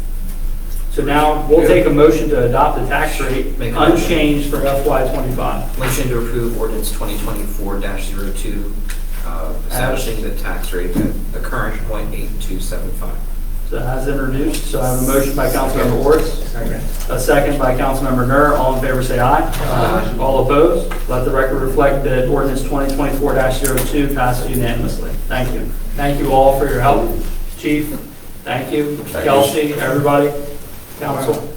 Thank you, guys. Thank you. All right, up next, agenda item 7, announcement, employee handbook change, Human Resources Director Kelsey Jensen and Town Administrator Mary Boland to run point. It's just a poll vote for a very minor change. It just addressed uniforms and PPE, and it was approved unanimously, and that change was tracked and is in the packet as item 7. Perfect. Thank you. And it was a 3-0 vote. I had not heard from 2 council members, but it was 3 affirmatives. And would any council members like to adjust their vote for the public record? Aye. Okay, and Councilmember Nichols in favor and opposition? In favor. In favor. Any other council members wish to change their vote? The only one was Steve. Dean, do you wish to Yeah, change? yeah. In favor or in opposition? Okay. Okay, so the vote's unanimous. Thank you. Thank you. Okay, so up next is, thank you, Kelsey. Up next is agenda item 8. These items for approval will have the opportunity for public comment before each item of approval. Up first is agenda item 8A, motion 2024-23, FY25 budget amendments. Natalie, our finance director, is going to run point.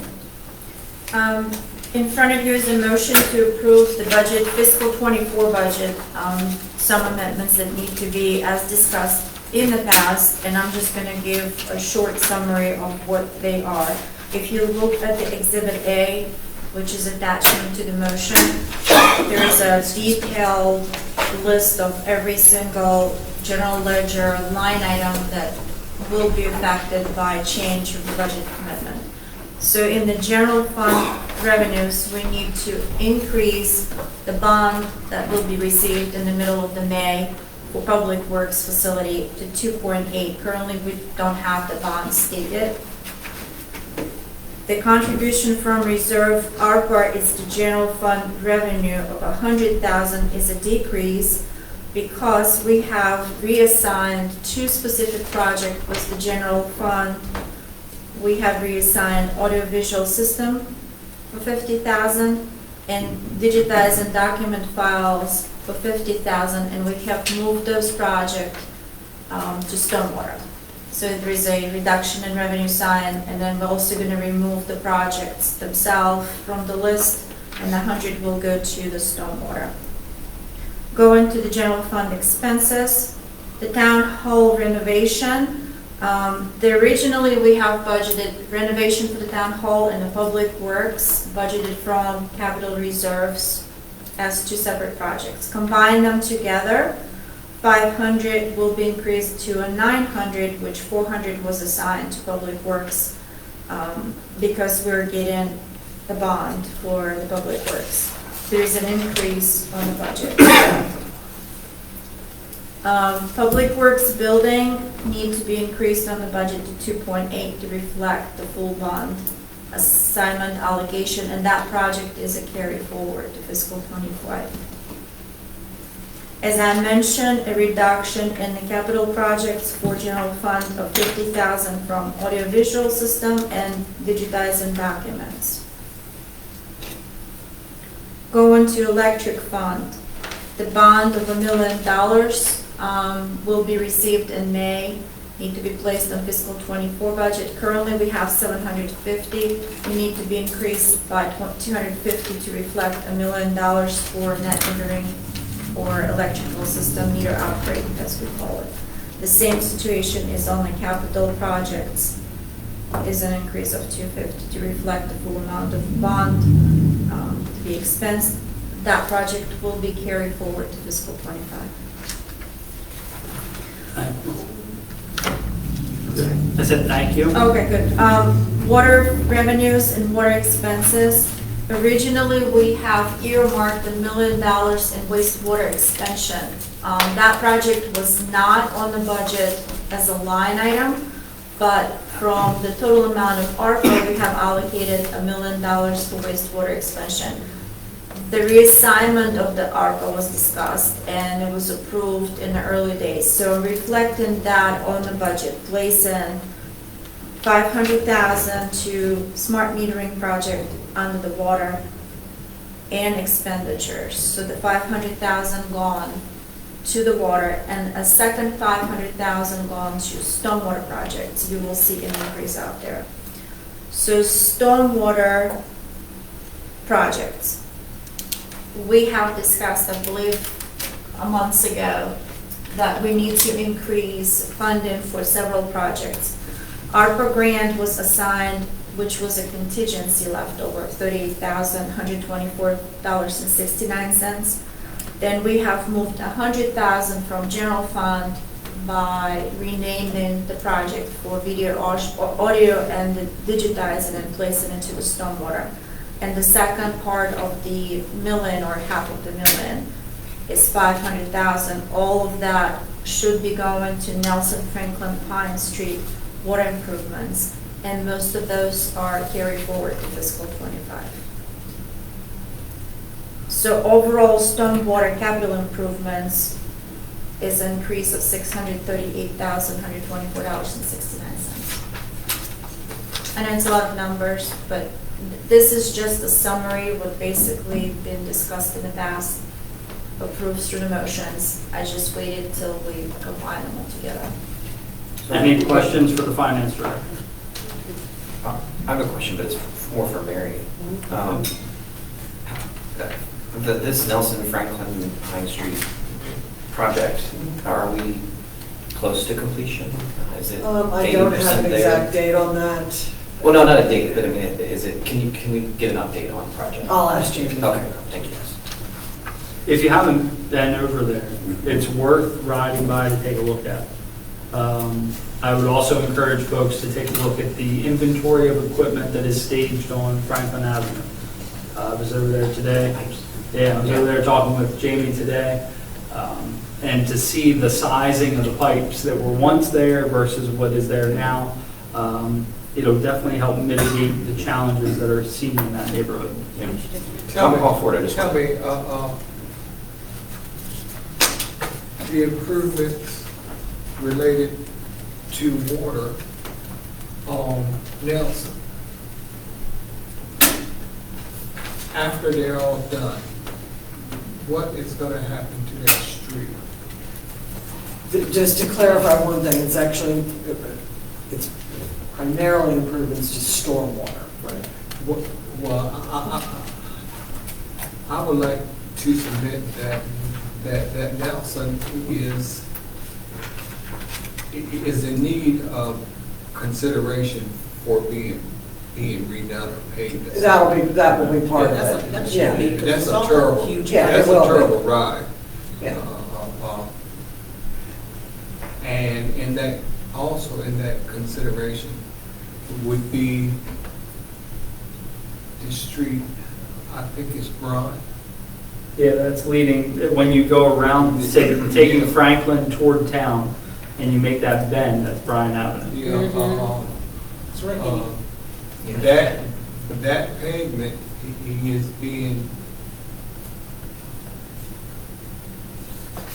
being corroded because of the infiltration of water from the edge of the road, and it's ruts. And water is getting under that and actually causing a problem. So that'll be a consideration also going down the road. It is on the list. Right? Yes. And that's good. Yes, we'll be talking a little bit more about that in just a few minutes, but they are. Oh, Brian. Brian, yes. Go ahead and Kurt. All right, so if not, we're going to open it up for public comment. Motion 2024-23. Seeing none, we'll take action by the council. Motion to approve. Go ahead. So I have a motion by Councilmember Green, second by Councilmember Nair. Yes. All in favor, say aye. Aye. All opposed, let the record reflect that motion 2024-23 passes unanimously. Up next is agenda item 8B, and that is motion 2024-24, award of contract for RFP 2024-01 audit services for existing information technology contract and system. Town Administrator Mary Boland and Special Projects Coordinator Kate Dalb are going to run point.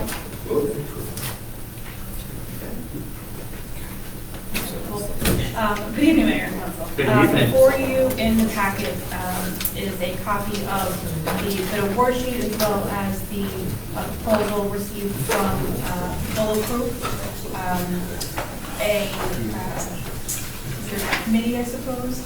The committee that was formed, which included Councilmember Green, Councilmember Nair, as well as Patty Gregorio, a resident of Berlin, also an owner of Saltwater Media, myself, and Town Administrator Mary Boland met to review all of the proposals received for the IT audit, and it was unanimously decided after review to go with Bulletproof in the amount of total cost of proposal for $24,150. So that is what is before you for approval this evening. Do we have any questions for Kate? Okay, let's open it up to public comment regarding motion 2024-24. Seeing none, we'll open it up for action. Where's this budget? Is it coming out? This is, I don't think, Between admin, finance, and customer service, it'll be out of contracted services. Okay. it's not budgeted, it's No, cobbled it's, together. yeah. If there's no questions, I'll go ahead and make a motion to approve. So a motion by Councilmember Horst, Yeah, motion 2024-24. Do you want a second? Any motion you got? Sure, I'll second. second by Councilmember Nair. All in favor, say aye. Aye. All opposed? Let the record reflect that motion 2024-24 passes unanimously. I do want to pause for just a moment. I was watching Mary ask Kate if she wanted to run point. And I looked over at Stephen for a moment. I remember when we first hired Kate and how you barely wanted to say your name. And now you're running point on an agenda item. I wrote down here, like, look at the growth. So, just Great good job. job. So, all right. Big step. Steven, see where you're headed. All right, agenda item 8C, motion 2024-25, which is the FY25 healthcare renewal, and HR Director Kelsey Johnson's going to run point. I'm sorry. Forgot I had one more thing.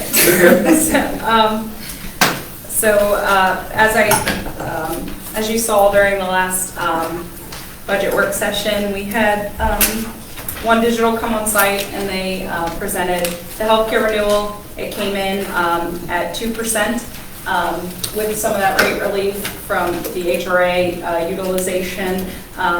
They presented a 1.6%, but I know we did up our HRA there. So basically tonight I'm just looking for your formal approval to move forward on that 2% healthcare increase. And I also, I know that the consensus was to move forward with the rates being the same for the employees, but I want a formal motion if that's the route you guys do want to go tonight. So We'll combine all of that with 2024-25. okay. Any questions for Kelsey? I think we talked about this in great length during the work session. So any public comment regarding motion 2024-25? If not, we'll take a motion to pass 2024-25 with the understanding that the town would absorb the increased premium cost. So I have a motion by Vice President Burrell. Second by Councilmember Nichols. All in favor say aye. Aye. All opposed, let the record reflect that motion 2024-25 passes unanimously with the town absorbing the increased premium cost. Thank you, guys. Thank you. Up next is Agenda 8D, motion 2024-26, approval to carry forward 4 capital outlay budget items from FY24 to FY25, and our Public Works Director, Jimmy Charles, is going to run point.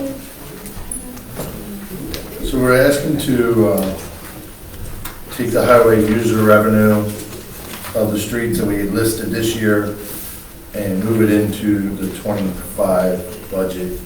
And this will help complete Cedar, Pine, Franklin, the paving, all the work that's being done there.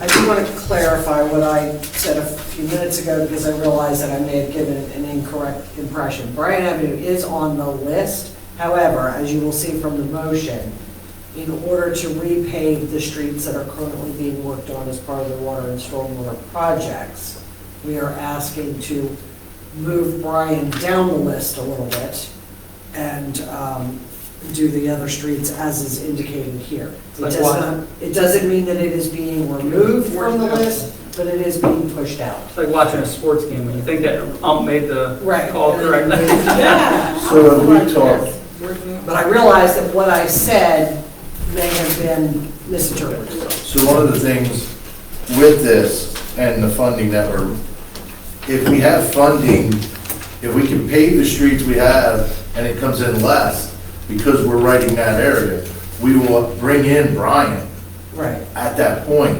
because we'll be paving. And we talked about this before, like, oh, we have the pavers here, we're paving, there still could be some money maybe left over from the stormwater, the water and all that would actually fall into this too for the paving.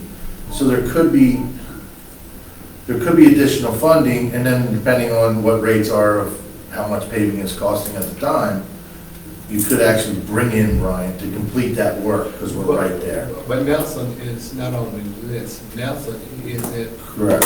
Nelson was part of the overall stormwater project. It was already covered for paving. So Nelson. Nelson is already covered for paving. Yes. Oh, I'm saying that correctly, right? Yes. Yes. Or I've lost track of what street this is. In our RFP, we've done this before, lock in a linear foot add-on cost.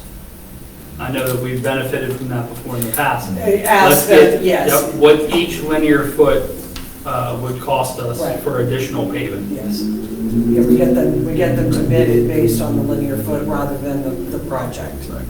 You have an extra zero on the Bryan paving, so that's 40,000. Yes, not 400, correct.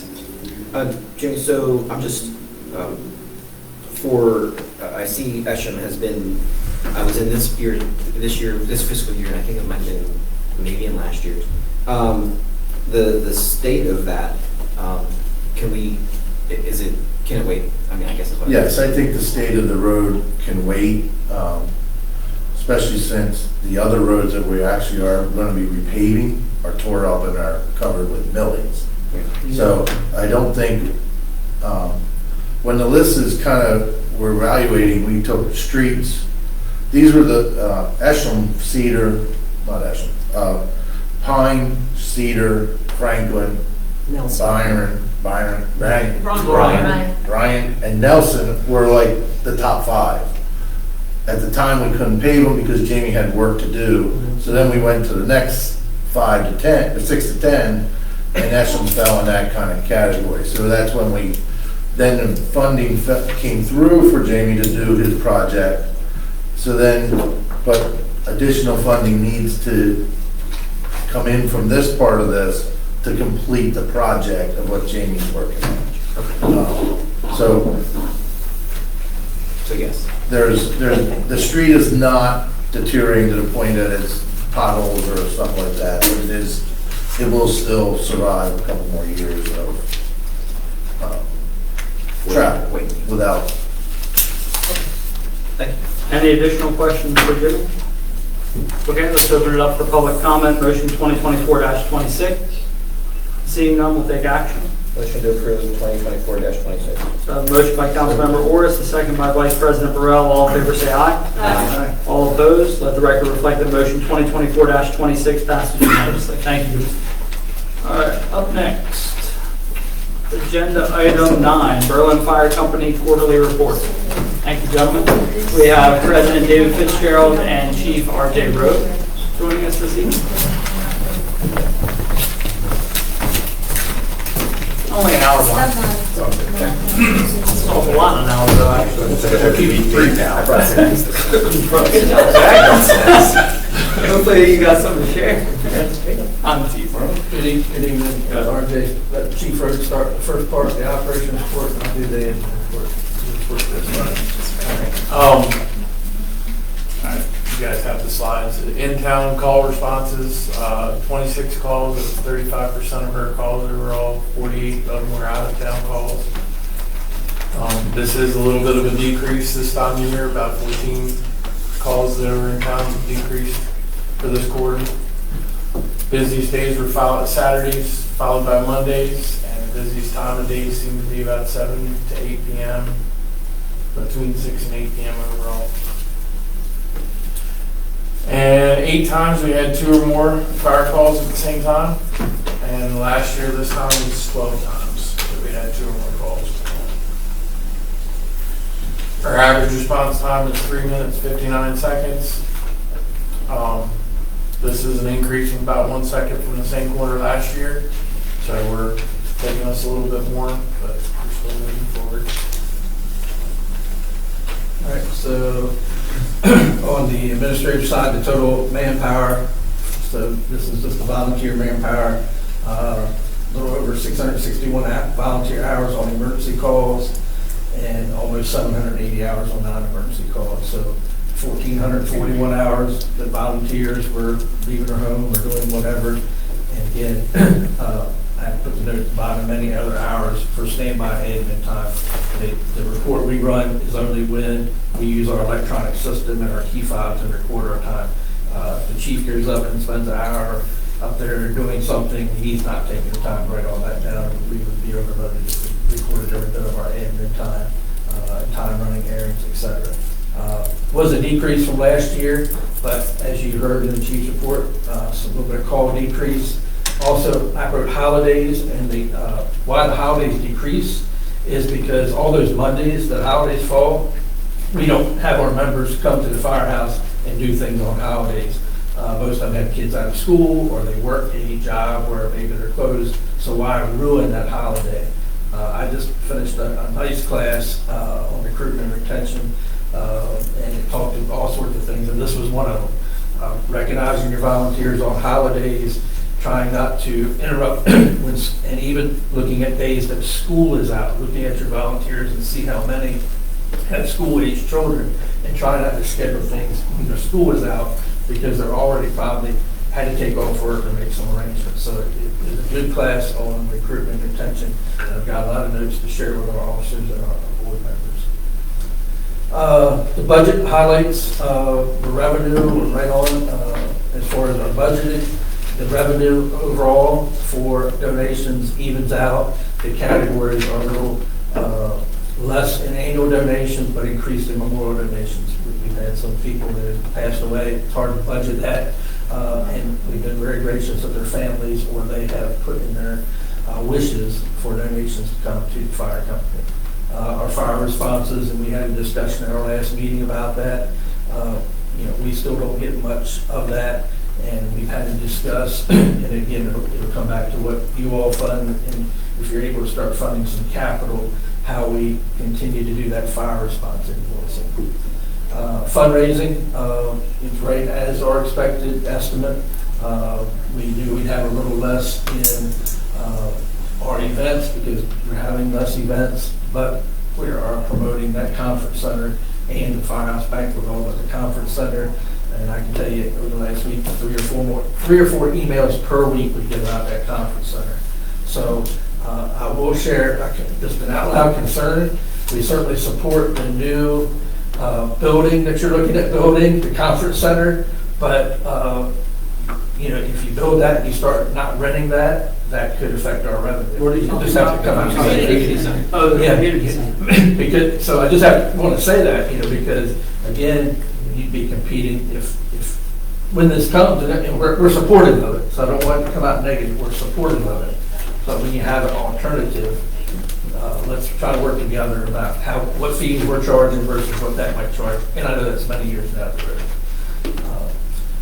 So parking, the event parking, last year we had lower for the rain events in calendar year 2023. We'll see what's coming up here with the jazz and blues and things come up with that races.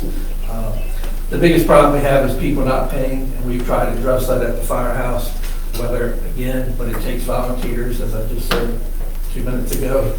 You've got to find those persons or people, and we've tried to talk to our cadets and all that, but when you talk in weekend events, they're working. Those young men and women, we have to applaud them. They're being raised to go get a job, learning about revenue. So we want them to do that before they volunteer. And we do have a little bit higher banking interest because we've got those funds sitting there for the non-grant funded SCBs. The expenses, our vehicle expenses, we are already at 97% of our entire budget. I talked to the chief engineer just a week ago.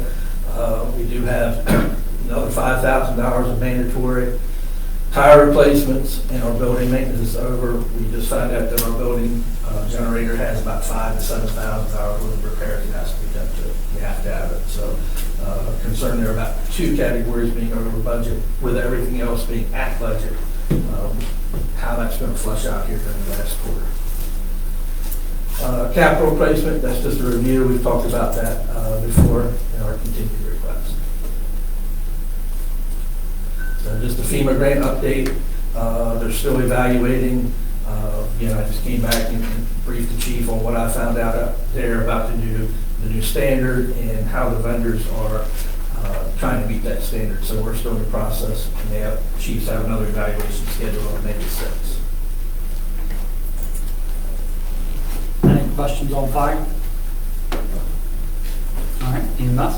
And I guess if I can just ask a question while we're on fire, so we don't miss the two subjects. So you're Hey, no, hold on, I had made a note to help you with that. The funding for fire is at 200. And will be that's the request, right? 200 and then 0 for capital. Presently, but you said. And we submitted. No, that's for EMS. But the request was 200 for a fully covered contract, right? Okay. Yeah. We're there. We're still going to try in our work groups to try and figure out ways for the 150 in capital. So you read my mind, just wanted to summarize that. I had made a note, but I forgot it. And we did send to, Mr. Gasper should have received the amendment that reflects the 200 and something about capital. Just what you said, continue to work on it. Okay, so the EMS, Captain Dahl is working tonight.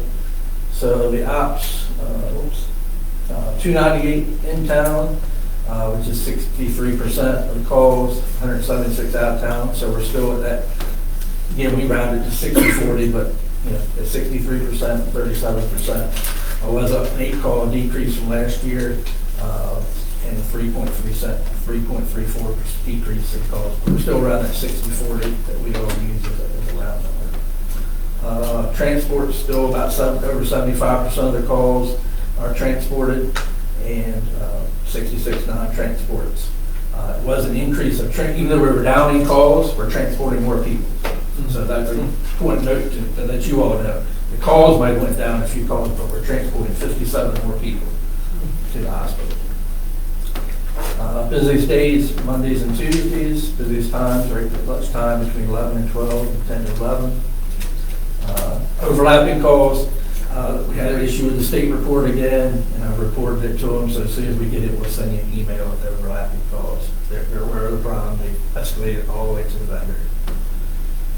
Our response time, we're at 66 seconds. This includes some third run calls where the volunteers are responding from home. Again, increasing simultaneous calls. Still, offloading the patient. Our crews are doing a good job. The chief and EMS captain have procedures in place that they're at HH to get the patient offloaded and respond to the calls. So just a slight increase from last year, and we'll just monitor it. The budget highlights. Go back to that for just a moment, because I don't think a lot of people understand that. Okay, well, I can So- slow down and go. Well, no. I'm not, you don't need to slow down the whole thing, but I think it's worth clarifying what you mean by offloading the patient, why that can take a few minutes, and why it's important to start that second due company right away. Well, we don't necessarily start the second due company because we have 2 crews there. But here in this, you're saying still faster than next okay. Yeah. Still faster than the next. Yeah. So what we're saying is we I have 2 misinterpreted crews. your message. We have 2 crews working, and we still have that third ambulance, and we still have volunteers that are EMTs and paramedics that will go when available to the call.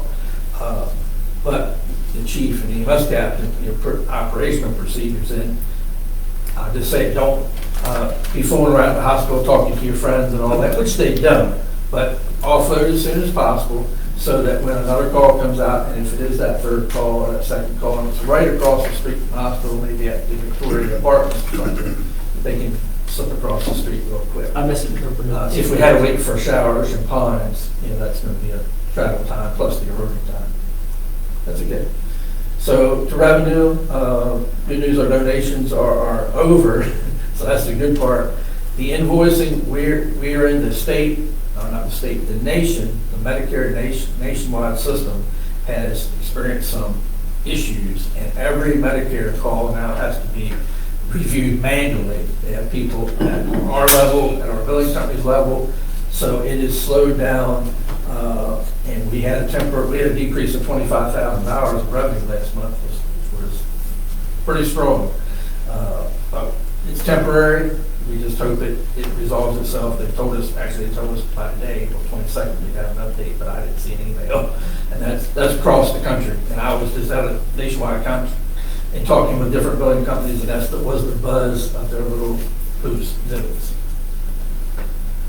The expense budget, we are over on our medical supplies strictly due to the increased cost, and we are over on our payroll because of personnel vacancies, leave time. We do have, if you've not seen, we do have a person which we reported who has moved on to another department to work. So when we have vacancies, that creates overtime because we are under contract and we're obliged, and we need to operationally have 2 crews there.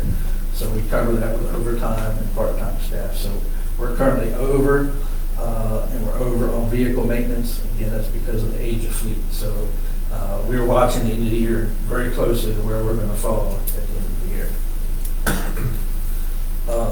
That's just a review. We've talked about it in our work sessions. The 1 ambulance 2025 is on order, and we are in the process of rolling that 2025 order into a 2027 order because I saw many vendors at this conference and they are all experiencing, unless you get some sort of basic van type or commercial ambulance for transporting, all the vendors are out. Some not quite 2 years, but 18 months is pretty easy. They do make arrangements if you crash one or something, they'll try to get you squeezed in the best they can. Most all the vendors will try to do that. And then we talked about the other funding information, the event response vehicle and contingency fund. And we appreciate what we heard tonight to keep our pay competitive and supervisor position. So, and if you can summarize where you are there, that would be The helpful. easy one, payment 1 of 3 for capital, 15 will be in the introduced budget. The goal is to introduce $75,000 more in our EMS amount, which will get us to the 605 threshold that was requested from where we are. Now, the caveat to that is it's contingent on us getting that, we need 26,000 of the commissioner funding that we requested. We requested 35, thank you, 35, and we need 26.5 to meet that full 75 obligation. So, Can we review that again? Yes. It's a position. Because if you said 75 more than this, 409 and or actually, 75 is no, only that's correct. 454. So it does not include the supervisor position. I'm sorry, I forget it. So how about just give me the grand total, what's putting in the It's budget? what we have plus 75. So 409 plus 75. There you are. Because Thank you. when I was in the back, we said 575, and if you add 409 and 75, that is only 484. The amount for the supervisor position, Well, let's not talk about supervisor. Okay, I'm Tell just me telling the total operating amount that you're going to put in the budget. the amount that we have plus 75. And what's our number? 409 plus 75. Correct. My math is 484. That's Because in correct. the back, just a few minutes ago, we said 575. Thank you for the clarification and the correction. Well, It is- I just don't want to be making a mistake on my end, No. reporting something to the fire company, And I'm glad or we had, starting to work numbers. It was 125,000 for personnel allocation, 284,000 as was stated in the contract for operational, equal 409. I did not hear 500 being stated at all. no, President Fitzgerald had said, because I had misstated, and I said 605, we were 26 light on it. And I misstated that. If you said 575 before I So said. I appreciate that, we've had a lot of numbers all the time, so I appreciate Well, that. that's why I'm not going to walk out this room tonight. But just so that we're all on the same page, that met the, if we can get to the 75, which I think we've got a pathway for, that gets us to funding your operational needs without the supervisor. We understand there's still that outstanding item, but it gets us to that. Very good. Thank you for. I'm glad that you asked the question again. and we had There's the a big difference between 575 and 484. It's a big There is. big difference. All right. Thank you all. Thank you. Well, no, I still have a couple things I want to talk about. Anything for EMS questions for? Okay, so now I'd like to transition just for a moment. If we can get the 75 additional thousand that you need for EMS, and we have the 80,000 that is needed for fire, or 83, we're roughly increasing the fire and EMS budget by $160,000 in FY25. Great thing, we're able to help fund the obligations that we've all been working toward, we got it.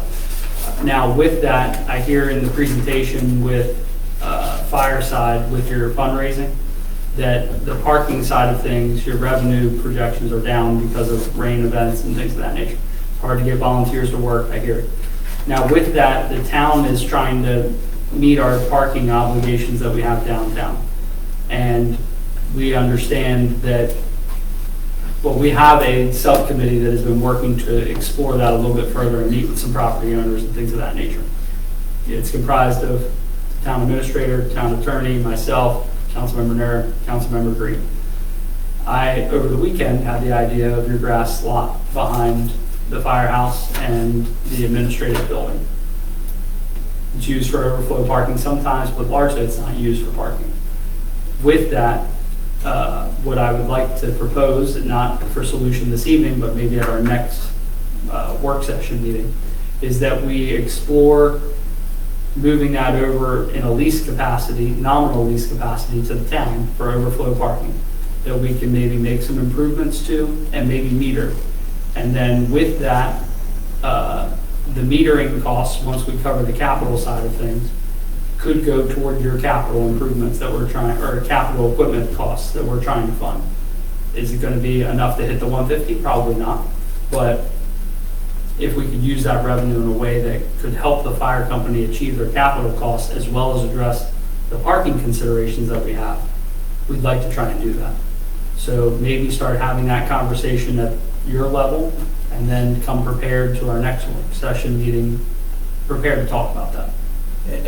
And you should already have letters, we already proposed that. If you recall, you may have forgotten that we I sent have forgotten letters. that. We already proposed that back when you had the American Rescue Funds. That was part of our 3 or 4 or 5 things the I fire do recall it company. now. So we had already proposed that, and we'll revisit with the fire company, because I will tell you the fire company's last decision when it was discussed is there would be no more discussion about that until the funding issues came a little more clear. So I would say they are a little more clear, and your proposal of revenue to fund the capital, that will be presented back to the fire company on the second Monday in May. And just to be clear, the property would still be owned by the fire company.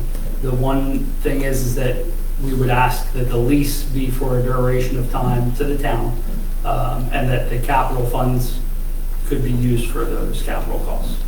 I'll present that, I'll get with Mr. Moore, get some details, and Mr. Moore may reach out to Mr. Gaskell. He's already working on like our parking agreement, so maybe before he goes too far into it, they should have the They should conversation. probably have a conversation, because that's the first thing the fire company is going to ask me, sitting at, like in your position at the front table, is what does Mr. Moore say, and what does Mr. Berkey say? That's what they're going to ask me.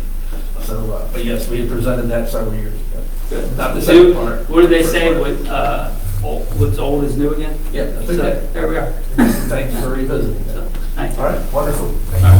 Thank you. Any other questions before they leave? All right, thank you, gentlemen, we appreciate it. Have a good evening. You too. All right, up next, town administrator's report and departmentals. The only thing that I have is that, what do they say, God willing and the creek don't rise, they're planning to start, they've started doing some demo work at the old chicken plant, but tomorrow there's supposed to be more and bigger. So, All right. There's definitely action happening. yes, there's definitely stuff The happening. big boom. Yeah. All right, thank you. Any questions for Mary? Okay. Up next, any comments from the public? Yep, just name and street name. Mary Lusky, Westminster Drive, and watching you guys go through that budget process, just thank you for not raising the taxes. And just a thought, can you do the budget process and then do the tax rate? Would that be easier, just as far as trying to figure it all out at one time? To answer your question, it can be done, but Natalie can dissent on why the process and the flow that we have currently works much better. It works better? I mean, it's a process. No matter how you do it, it's a process. So, And there are It's a lot of timing legwork before requirements. we go to the meeting. So we pretty much kind of lay out all the revenues and projections. And then in the past, what happens, we would go to the introduction of the budget and then do the tax adoption. And the penny increase does not happen. And then we go back and redo the whole entire budget. There are advantages and disadvantages to both. You're backing into one number or the other, however you approach it. But thank you guys for what you do, because that's a mess. April's a long month. So Yes, it is. It's a lot of meetings. And we earn that casual attire come budget adoption. All right, so any other comments from the public? Okay, seeing none, we'll move on to comments from the council, starting with Vice President Barone. Keep it short. Jay's got to get home. He wants another wedding anniversary. I would just like to thank the department heads that are present. Chief, your grasp and understanding of what we're trying to do with the employees and your command of the understanding of what is being presented. I think I appreciate your input this evening. Kelsey, the work you've done arranging this is tremendous. Thank you. And then we had the nerve to ask you to divide it by departments. And I can imagine the amount of work you had to do for this presentation. It is greatly appreciated. And now the command you have of those budget numbers is second to none. You sat there, you sat there with your humble demeanor, and I don't mean this negatively, and you allow us to struggle. When you have it figured out, it is because I think you deal with these numbers and you know these numbers back, forward, sideways, and I just appreciate your knowledge and the command you have of this budget. It is appreciated. Our department heads this evening, even those that are not present, I would just like to thank each and every one of you for the jobs you do. And I know developing a budget of this nature, serving so many staff and the town, is not an easy task. And I just say thank you. You all do a good job. Thank you. It takes a team. And I always give example to my employees of a hermit crab. When the crab becomes uncomfortable, it grows. Very good. I was going to say Well, that would explain what. Councilmember Kern? Yeah, I just want to say I'm certainly glad for all the things we accomplished in this year's budget. It's truly amazing. Yes, You know, we made the employees whole, you know, we fixed the pay system, which is a huge accomplishment. We're going to build a new community center. We have money for that. We have money for a public works building, stormwater projects. It's truly, truly amazing. So thank you all for making it all happen. Thank you. Councilmember Nichols?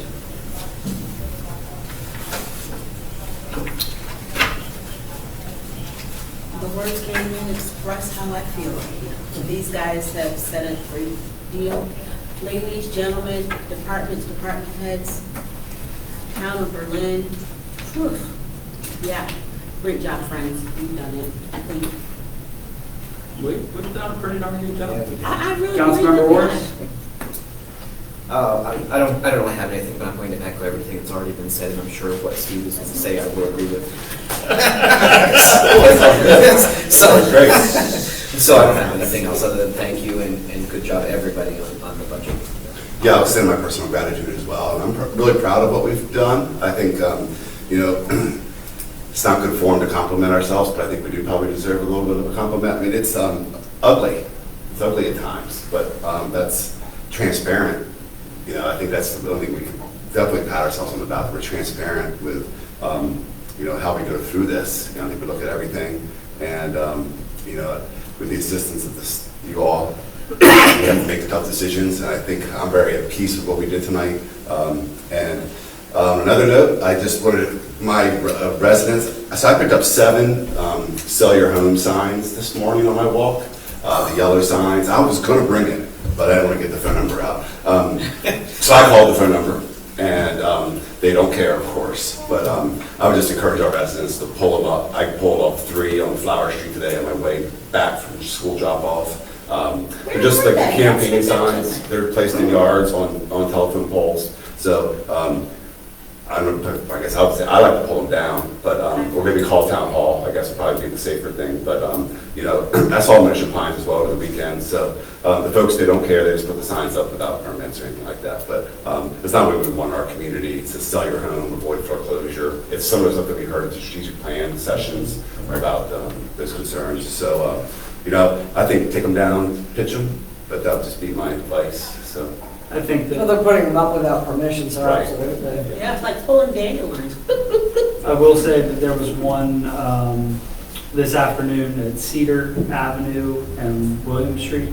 I called Cody and asked him to take it down. Great. But I think that if you feel comfortable doing that, it's one thing, but I think pass those along to the town hall would probably be best. But yeah, they're No. obnoxious yellow signs that are Yeah. attached to things that they should not be attached Exactly. But those obnoxious campaigns take their place. to. Way to go, Steve. He said he agreed with everything. All right, so we'll move on to comments from the mayor. I just want to echo those. Natalie, you've done a phenomenal job with the budget. Our department heads have done a phenomenal job. I want to thank the council for their feedback and willingness to talk about these things. I think that if you doubt the transparency that Steve referenced or the work that goes into this, it's probably one of the most important things that we can do as a town. And not just the mayor and council, but our department heads and staff as well.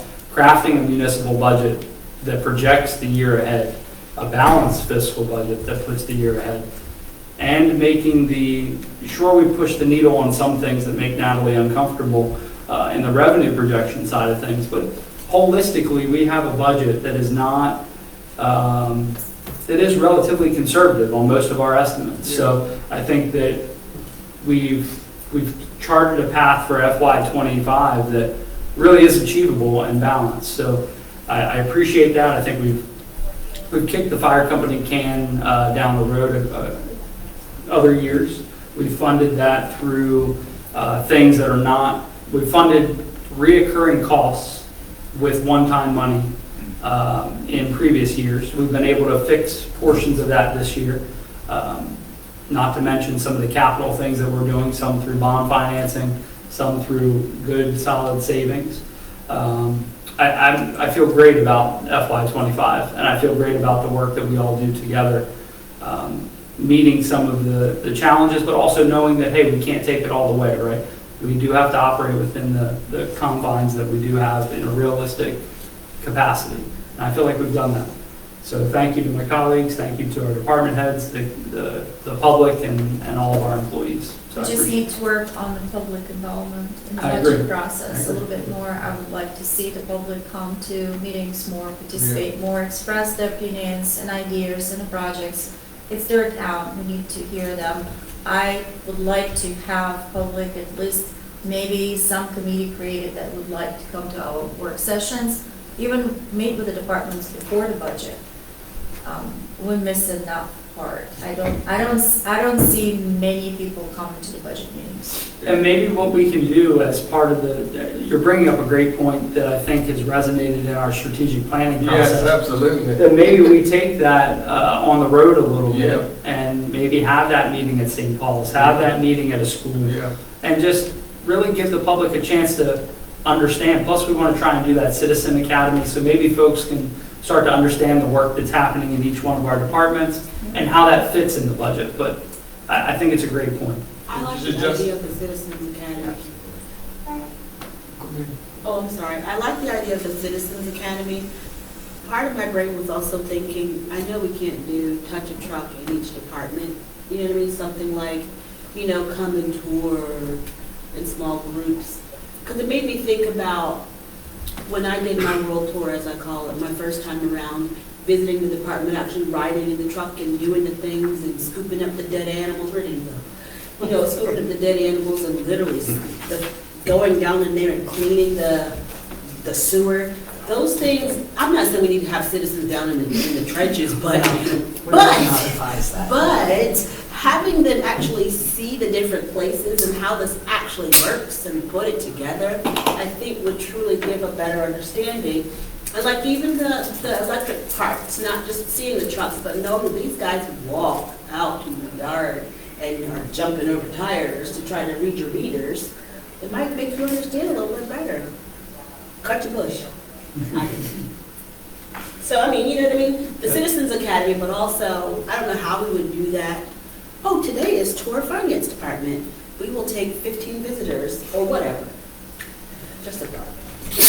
I would just like to say, Zach mentioned the strategic plan. You know, that's gonna have an impact on our budget also. But the input we got at the meeting at St. Paul Church the other night, I think was absolutely tremendous. And the public could actually see how we have included their concerns and their recommendations, and it really went off well.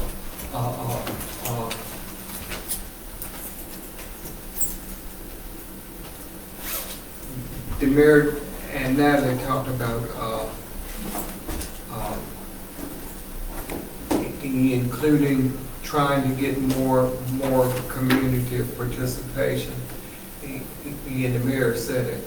Maybe we could have one of these work sessions or one of these budget sessions at somewhere other than town hall.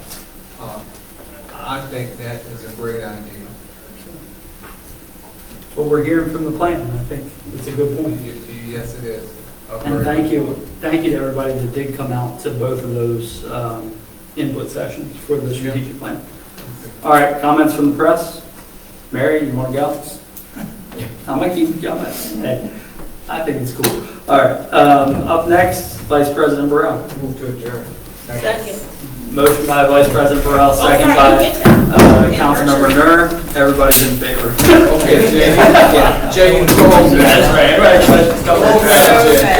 Don't have some cake.